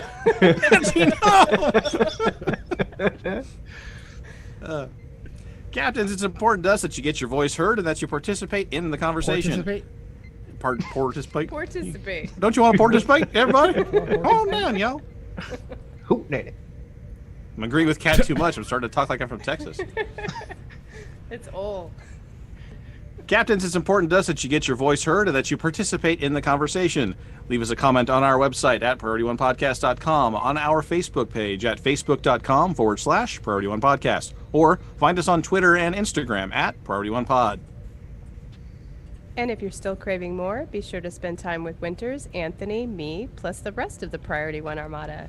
Saturday nights, the Armada broadcasts live to review the latest news from Star Trek Online and the Armada community, including spotlighting some of our amazing members. With regular giveaways, there's something for all Star Trek Online players, whether you're new or a veteran. Follow us on all our social media accounts or broadcast times, and if you'd like to join the Armada, visit PriorityOneArmada.com. This episode of Priority One is brought to you by our patrons through Patreon.com. During these difficult times, captains, we're humbled by the ongoing and continued support of our patrons who find value in the content that we produce each and every week. To them, our sincerest thanks. Don't forget to tune in to Priority One Productions' Guard Frequency podcast at guardfrequency.com. Each episode, the Guard will take you inside the universe of your favorite space sims, including a tabletop adventure played out by your hosts. And Heroes Rise brings you up to date with the world of Dungeons & Dragons. Learn all about the latest publications, tools, tips, tricks, and traps in less time than it takes to skin a wyvern. Head over to heroesrisepodcast.com to discover their secrets. Thanks to our guest host. Actually, I can thank you during the producer's chat. Thanks to our audio editors, including Gray, Brandon, William, Rand, Daniel, Roscoe, and Skiffy. Thanks to our producer, Jake Morgan, for assisting us this week as guest host. Thank you, Jake. Thank you so much for having me. Love it. Thanks to our associate producers, Shane and Thomas of the Priority One Armada. Together, they help us organize and write up our summary of the weekly headlines from the Star Trek Multiverse. Thanks to our social media manager, Anthony Cox. Thanks to our graphic artist, Henry Pomper, with support from Jason Smith of the Priority One Armada. Thanks to the composer of our theme music, Chris Watts. But most importantly, a big thanks to you, the Star Trek community, our listeners, because without your ongoing support, none of this would be possible. Everybody hit stop. All right, so we've got one more. We're going to do astrometrics with Robert. He doesn't like Rob. He likes Robert. He prefers Robert. And that will be... That's my dad's name. Yeah. Okay. I'm going to bring him in.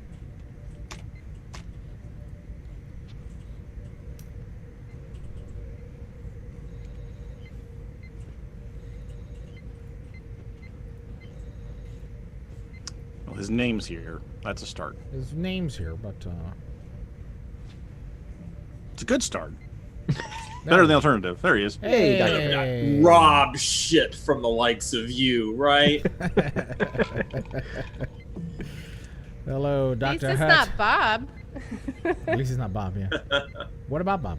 The curse of having Dang. one of the most common male U.S. names with the largest number of direct permutations.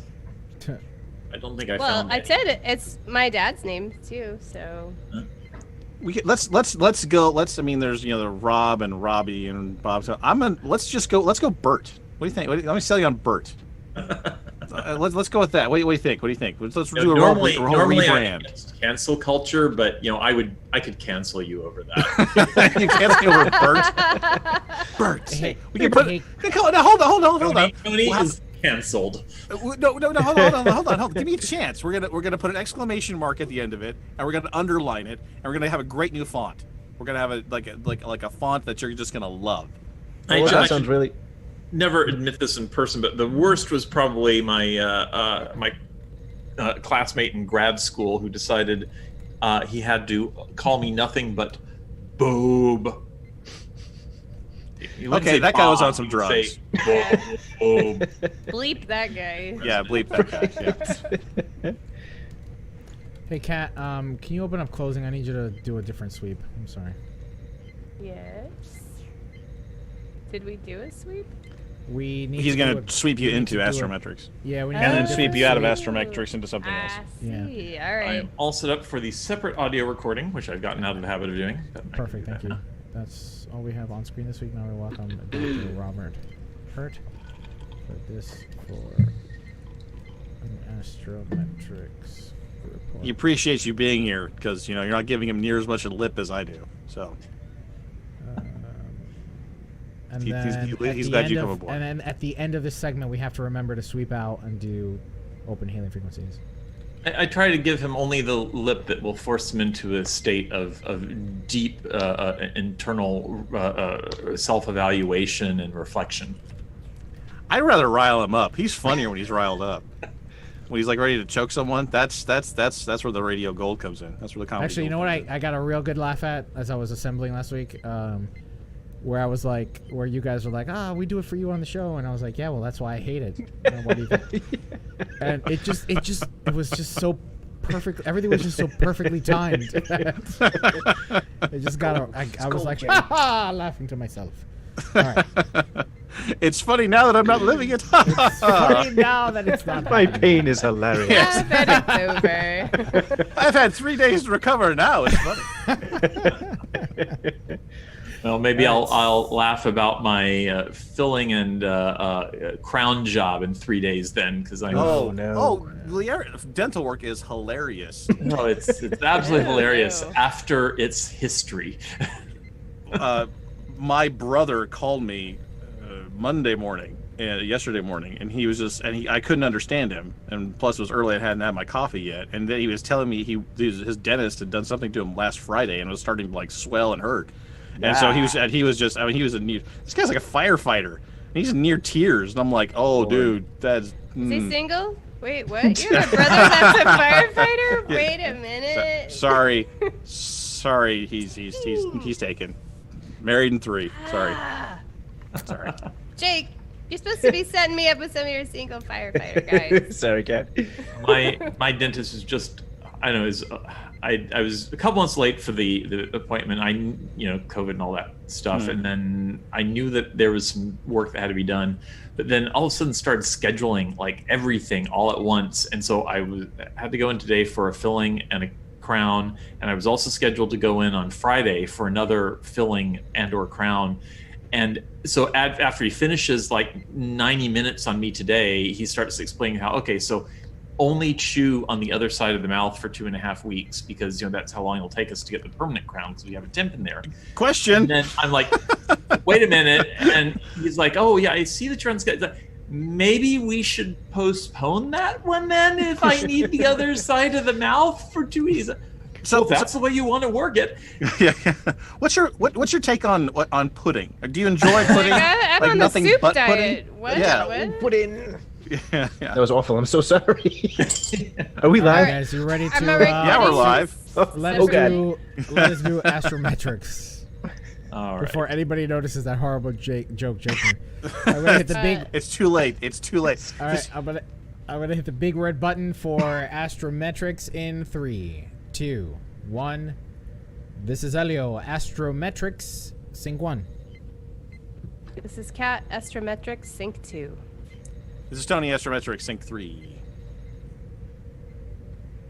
Jake.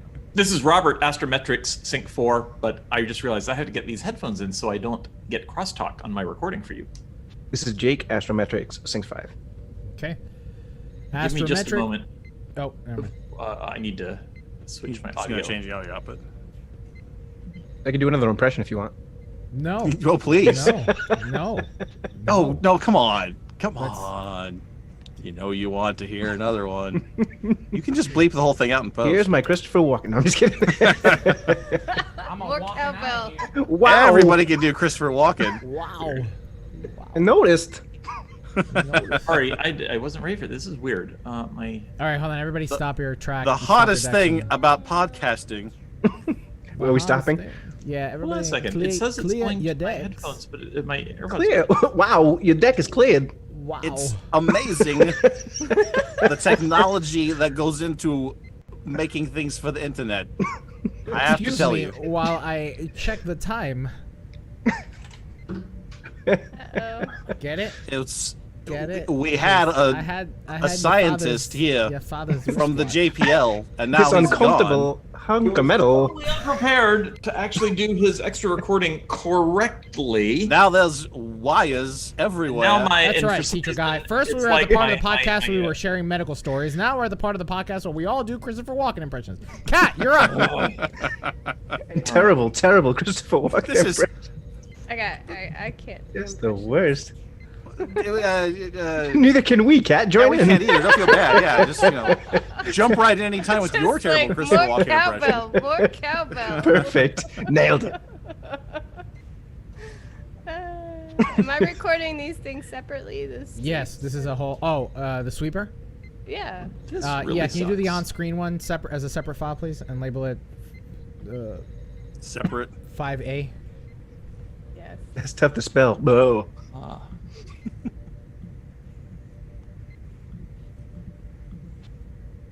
So dead air silence is also good for radio. I'm like, We should I should do also- it now Yeah, go ahead, do or it now. later? Just, yeah, no, Okay. go ahead, do it now while we're doing it, while we're waiting. Okay, well, this is Kat doing some sort of sweep for on screen, so here we go. That's all we have on screen this week. Now we welcome Dr. Robert Hurt for an astrometrics report. Cool.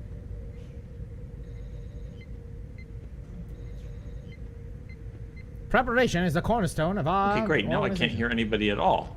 Well, that's because we're not saying anything. That's the dead air problem you were saying earlier. That's the that was that's a continuing problem. Okay, I have really munged this because all of a sudden. Oh, wait a minute. I know what's going on. Yay! Solutions are within reach. Hang on. Where's I sitting? Walks carefully as the scientist corrects his audio feed. His natural habitat, which is now a Zoom meeting. Scientists are adaptable creatures. Usually they do this in person. But now everyone's online, and so he's got to be able to nimbly avoid technological problems wherever they come in. I can talk, but oh wait, no, I turned it off. He's unaware of the words that I'm saying, and I'm covering my mouth so that he doesn't know that I- I'm still talking. Select a speaker. Oh wait, there. Too As bad. the solution approaches, the scientist prepares to pounce. Holy He misses, Are we good? but he's not How many giving up. PhDs does it take to realize that Zoom completely ignores the system sound settings, It does. and I have to reassign everything in the Zoom menu, not in the system menu. As he Yeah. captures the solution. All right, Victory! So you may want Brilliant. Been to achieved. if you're Well, now recording that on a you've- if you're recording on a separate device, hit stop, and then we're gonna sync again. Okay. And yeah, so Kat, Tony, Jake, Robert should be the order. Okay. Okay, hold on. Just give me one moment. All right, I'm ready. Okay, I'm gonna hit the big red button for astrometrics in 3, 2, 1. This is Elio, astrometrics, SIG 1. This is Kat, astrometrics, sync 2. This is Tony, Astrometric, Sync 3. This is Tony, Astrometric, Sync 4. It is. It's Tony. Tony, what? You don't even have a goatee, you pretender. That was my. I'm is- Mirror Tony.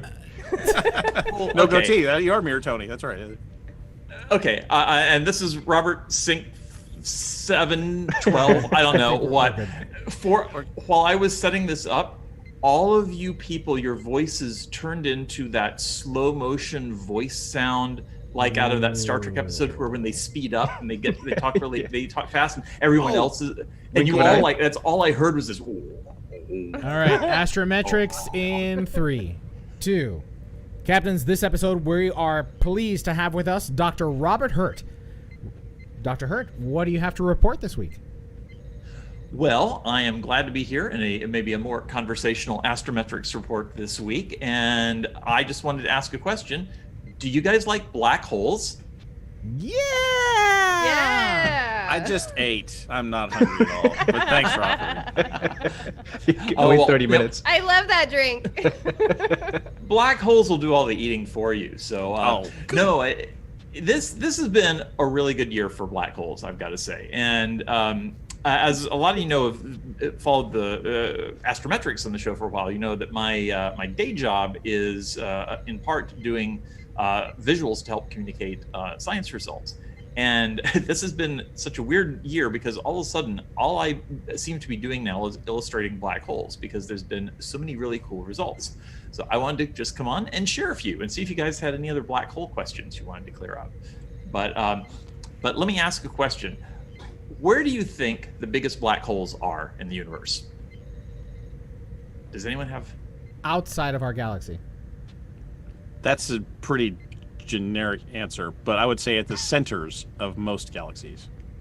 So correct on one and really, really correct on two. Nicely done. Yeah. Because in fact, yes, one of the really interesting things in astrophysics in the last 30, 40 years is the realization that it seems like at the center of every single galaxy, at least everyone that we've been able to take direct measurements of, there seems to be some form of supermassive black hole to the tunes of millions or tens of millions, even hundreds of millions times the mass of our own sun. And these areas are just incredibly weird and crazy because they may have been like the seeds around which galaxies formed. There's a lot of uncertainty in where these black holes actually came from because they seem to date back very, very far in the universe when we look very far out. But one of the interesting things about measuring these black holes is understanding how they build up over time. Because we know that stars, when a large star goes supernova, we think it leaves a black hole behind. That's the kind of black hole you see in the opening credits of Lower Decks, which I'm delighted Star Trek is finally embracing the black hole in the show. But the idea is somehow these black holes have got to migrate from places all through the galaxy where they form and somehow maybe get into that center of the galaxy and build up and make those central black holes even larger. So we had a lot of interesting results this year about how black holes like aggregate in the centers of galaxies. Now, the first story I'm going to tell you was near and dear to my heart because it was a really cool, one of the final science stories coming out of NASA's Spitzer Space Telescope, which is an infrared space observatory that I'd been working on ever since, actually before it launched in 2003, and sadly was recently retired in January of this year. So while the telescope's been retired, no longer doing science observations, there's still a lot of data that it took.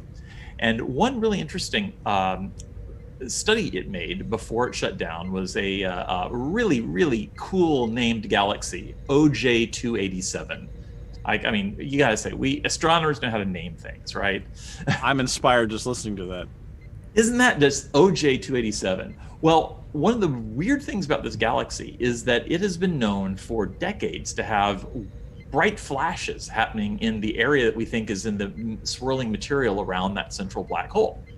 And those bright flashes seem to be the product of a much, much smaller black hole, but still a relatively large one, that is orbiting that central black hole in a sort of elliptical orbit. And every time that black hole passes through that disk of material that's swirling around the central black hole, it disrupts it and heats it up and causes this like explosion effectively that we see. Now, if gravity were just normal like Newton thought it was, that kind of orbit would be really, really regular. It would those flashes would happen on a really, really regular process because the orbit would just repeat itself over and over again. But relativity has a weird way of messing with time. And the closer you get to the supermassive black hole in the center, time passes a little differently than when you're further away. So that actually causes that orbit, we think, to change and rotate over time. Now, that means that when that little black hole hits that disk at one point and another, the timing of those flashes will change, and from year to year they'll be at different times. If it's going like right up and down into the disk, they'll be very closely spaced. If the orbit precesses so it's kind of parallel to the disk, then there'll be longer periods between them. So what happened is, if scientists thought they got a really good relativistic idea of when this is going to happen, they could predict within hours on a 12-year cycle when the next flash was going to be. But guess what? It was going to be when we couldn't observe it because that galaxy was behind the sun. And everybody was all sad until they remembered that the Spitzer Space Telescope is in its own orbit around the sun and has a different vantage point. And so one of the last observations we got Spitzer to do was sit from where it was looking and stare over and see, did we see the flash of light from that galaxy? And it was like right when Spitzer could first start observing it was when the event was timed out to happen, and poof, there was a flash of light in the infrared right at the right time. So just mind-numbing to think that basically trying to figure out the mathematics of what's going on due to relativistic shifts, due to time slowing down in a galaxy that's millions of light years away, I'm sorry, 3.5 billion light years away, and figuring that timing down to a matter of hours over the course of the 12-year period, and getting one telescope that happens to be in the right vantage point to catch the flash right when it occurred. Now, did that impress you at all? Did I sell this? You did fine, and it struck me on a very personal note because my daughter's doing the remote learning thing, and one of the things I have her doing is watching Cosmos, the Neil deGrasse Tyson series, and Yes. just today the episode that she played was about Halley's Comet, and how Edmund Halley, before he died, predicted that in this year, in this part of the sky, thanks to Newton's calculations, you will see this comet that appeared in this year will appear at this time, right there, book it, done. And sure enough, that happened. So yeah, it's funny that, 200 years, 300 years, Newton did that and came up with that same prediction. The comparison of the show was Babe Ruth pointing in the stands where his next home run's going to be. And then 300 years later, we're doing that with Einstein and relativity, and a telescope in space. We're so good at this now. We have to stretch it a little farther. Like, we got to have a bigger show. We got to do it better than the last one. But we're managing to pull it off. I don't think I could have done a better job describing the process of science as you just did. That's beautiful, because that's exactly what happens, right? Yeah, we do the easy stuff first. Low-hanging fruit.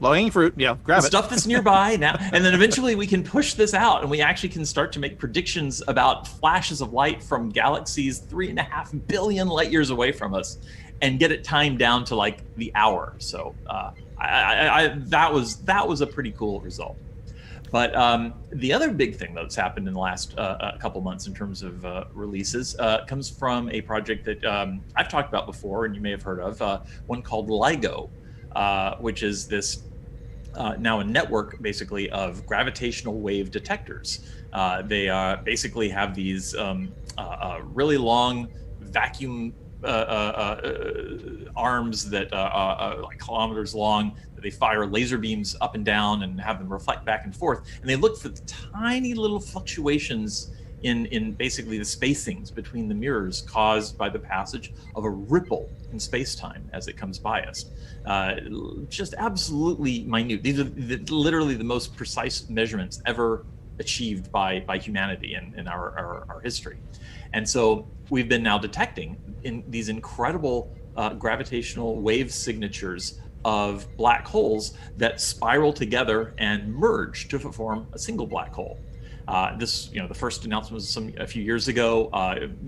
Made waves, gravitational waves. I don't know. Sorry, I'll be here all evening. But what's interesting is that those were basically what we call stellar mass black holes. Those are the ones that we think would have been left over from explosions of supernovas that together have come together and merged to form slightly bigger black holes. But back this past year, we had an interesting opportunity to measure a different one. This was in 2019. Again, lovely name. It is Event GW190521.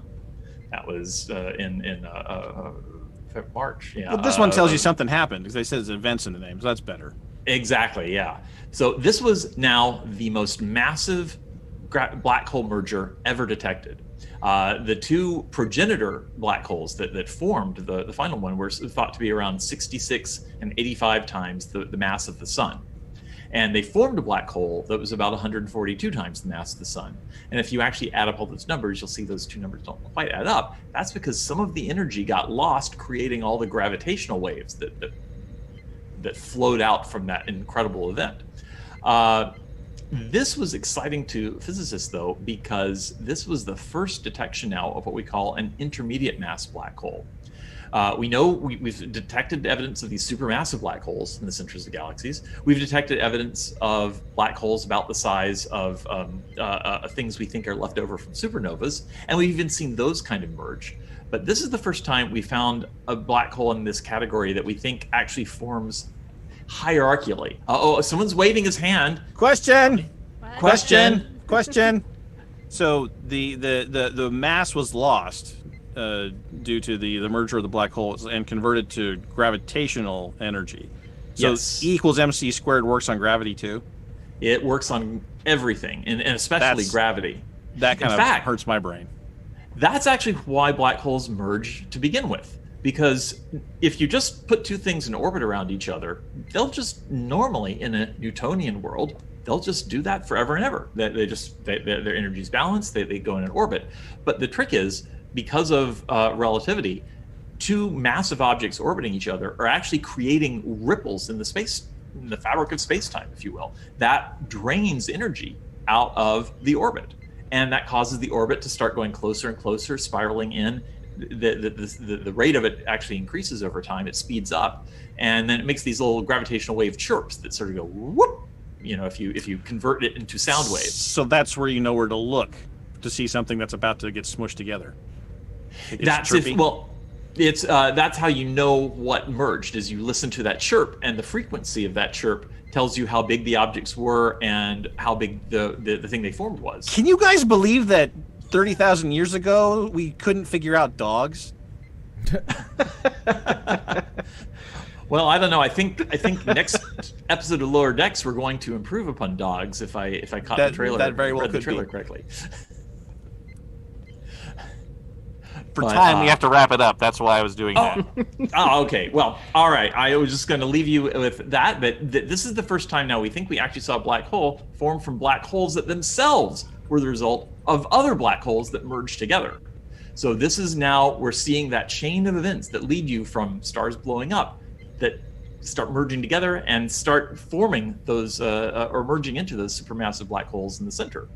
And do you have a question? I do have a question Go ahead. about the Raise your LIGO. hand. I do have a question about the LIGO array. And as rudimentary as this sounds, what differentiates its detection of gravitational waves versus just the generic seismic activity of the Earth? There is actually a tremendous amount of noise in the system that's there, and that the reason it took LIGO decades of operation to get to the point where we are detecting these actual merger events is because those decades were spent characterizing all the other kinds of seismic activities that can affect the mirror spacing, all the way down to the actual rumble of the ocean creates a certain noise level just propagating through the continents that actually is something that they have to detect and cancel out. And so it's a lot of systems of canceling out all the known noise sources or nullifying the things that don't have the right shape. And then it's looking for events that trigger independently in the different gravitational wave detectors, because we actually have two LIGO detectors and a third one in Europe called Virgo that's built slightly differently but has the same functionality. And so the gravitational wave events, how they sweep past these three detectors actually also helps differentiate them from things in the environment, because the gravitational waves are moving at the speed of light. Seismic waves go much slower, and so there'd be no confusion between those two kinds of events.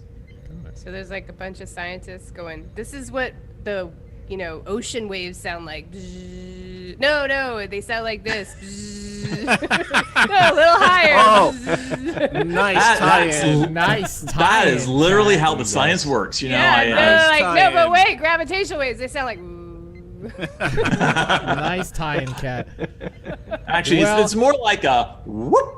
But Okay, yeah, it's the chirp. well, Yeah, there you you need the go. chirp. Yeah, Yeah, it's the so chirp, you guys stand around and, whoop together.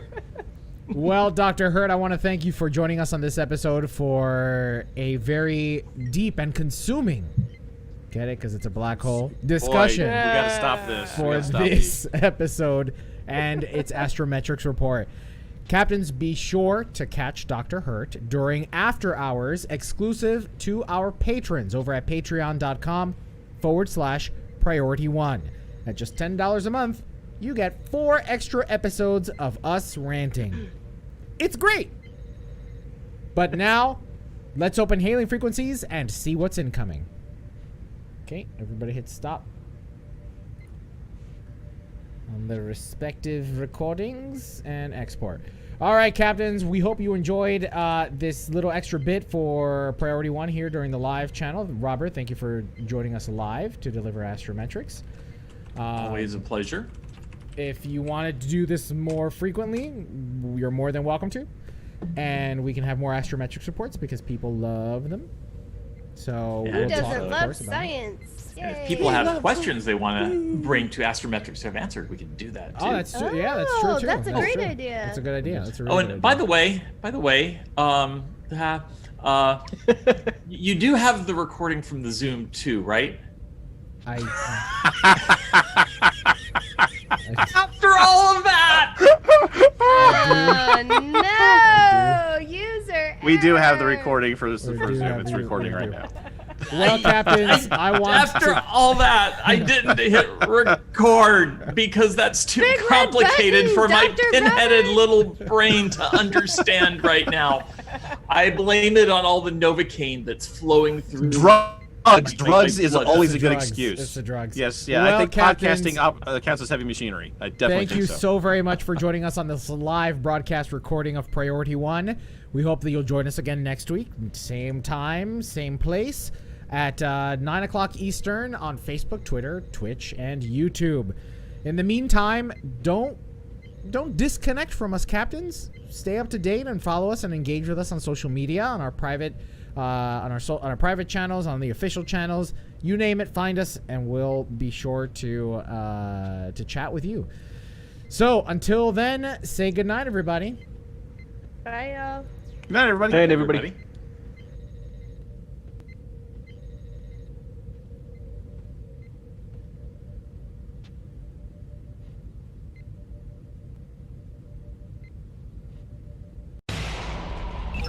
Command codes verified.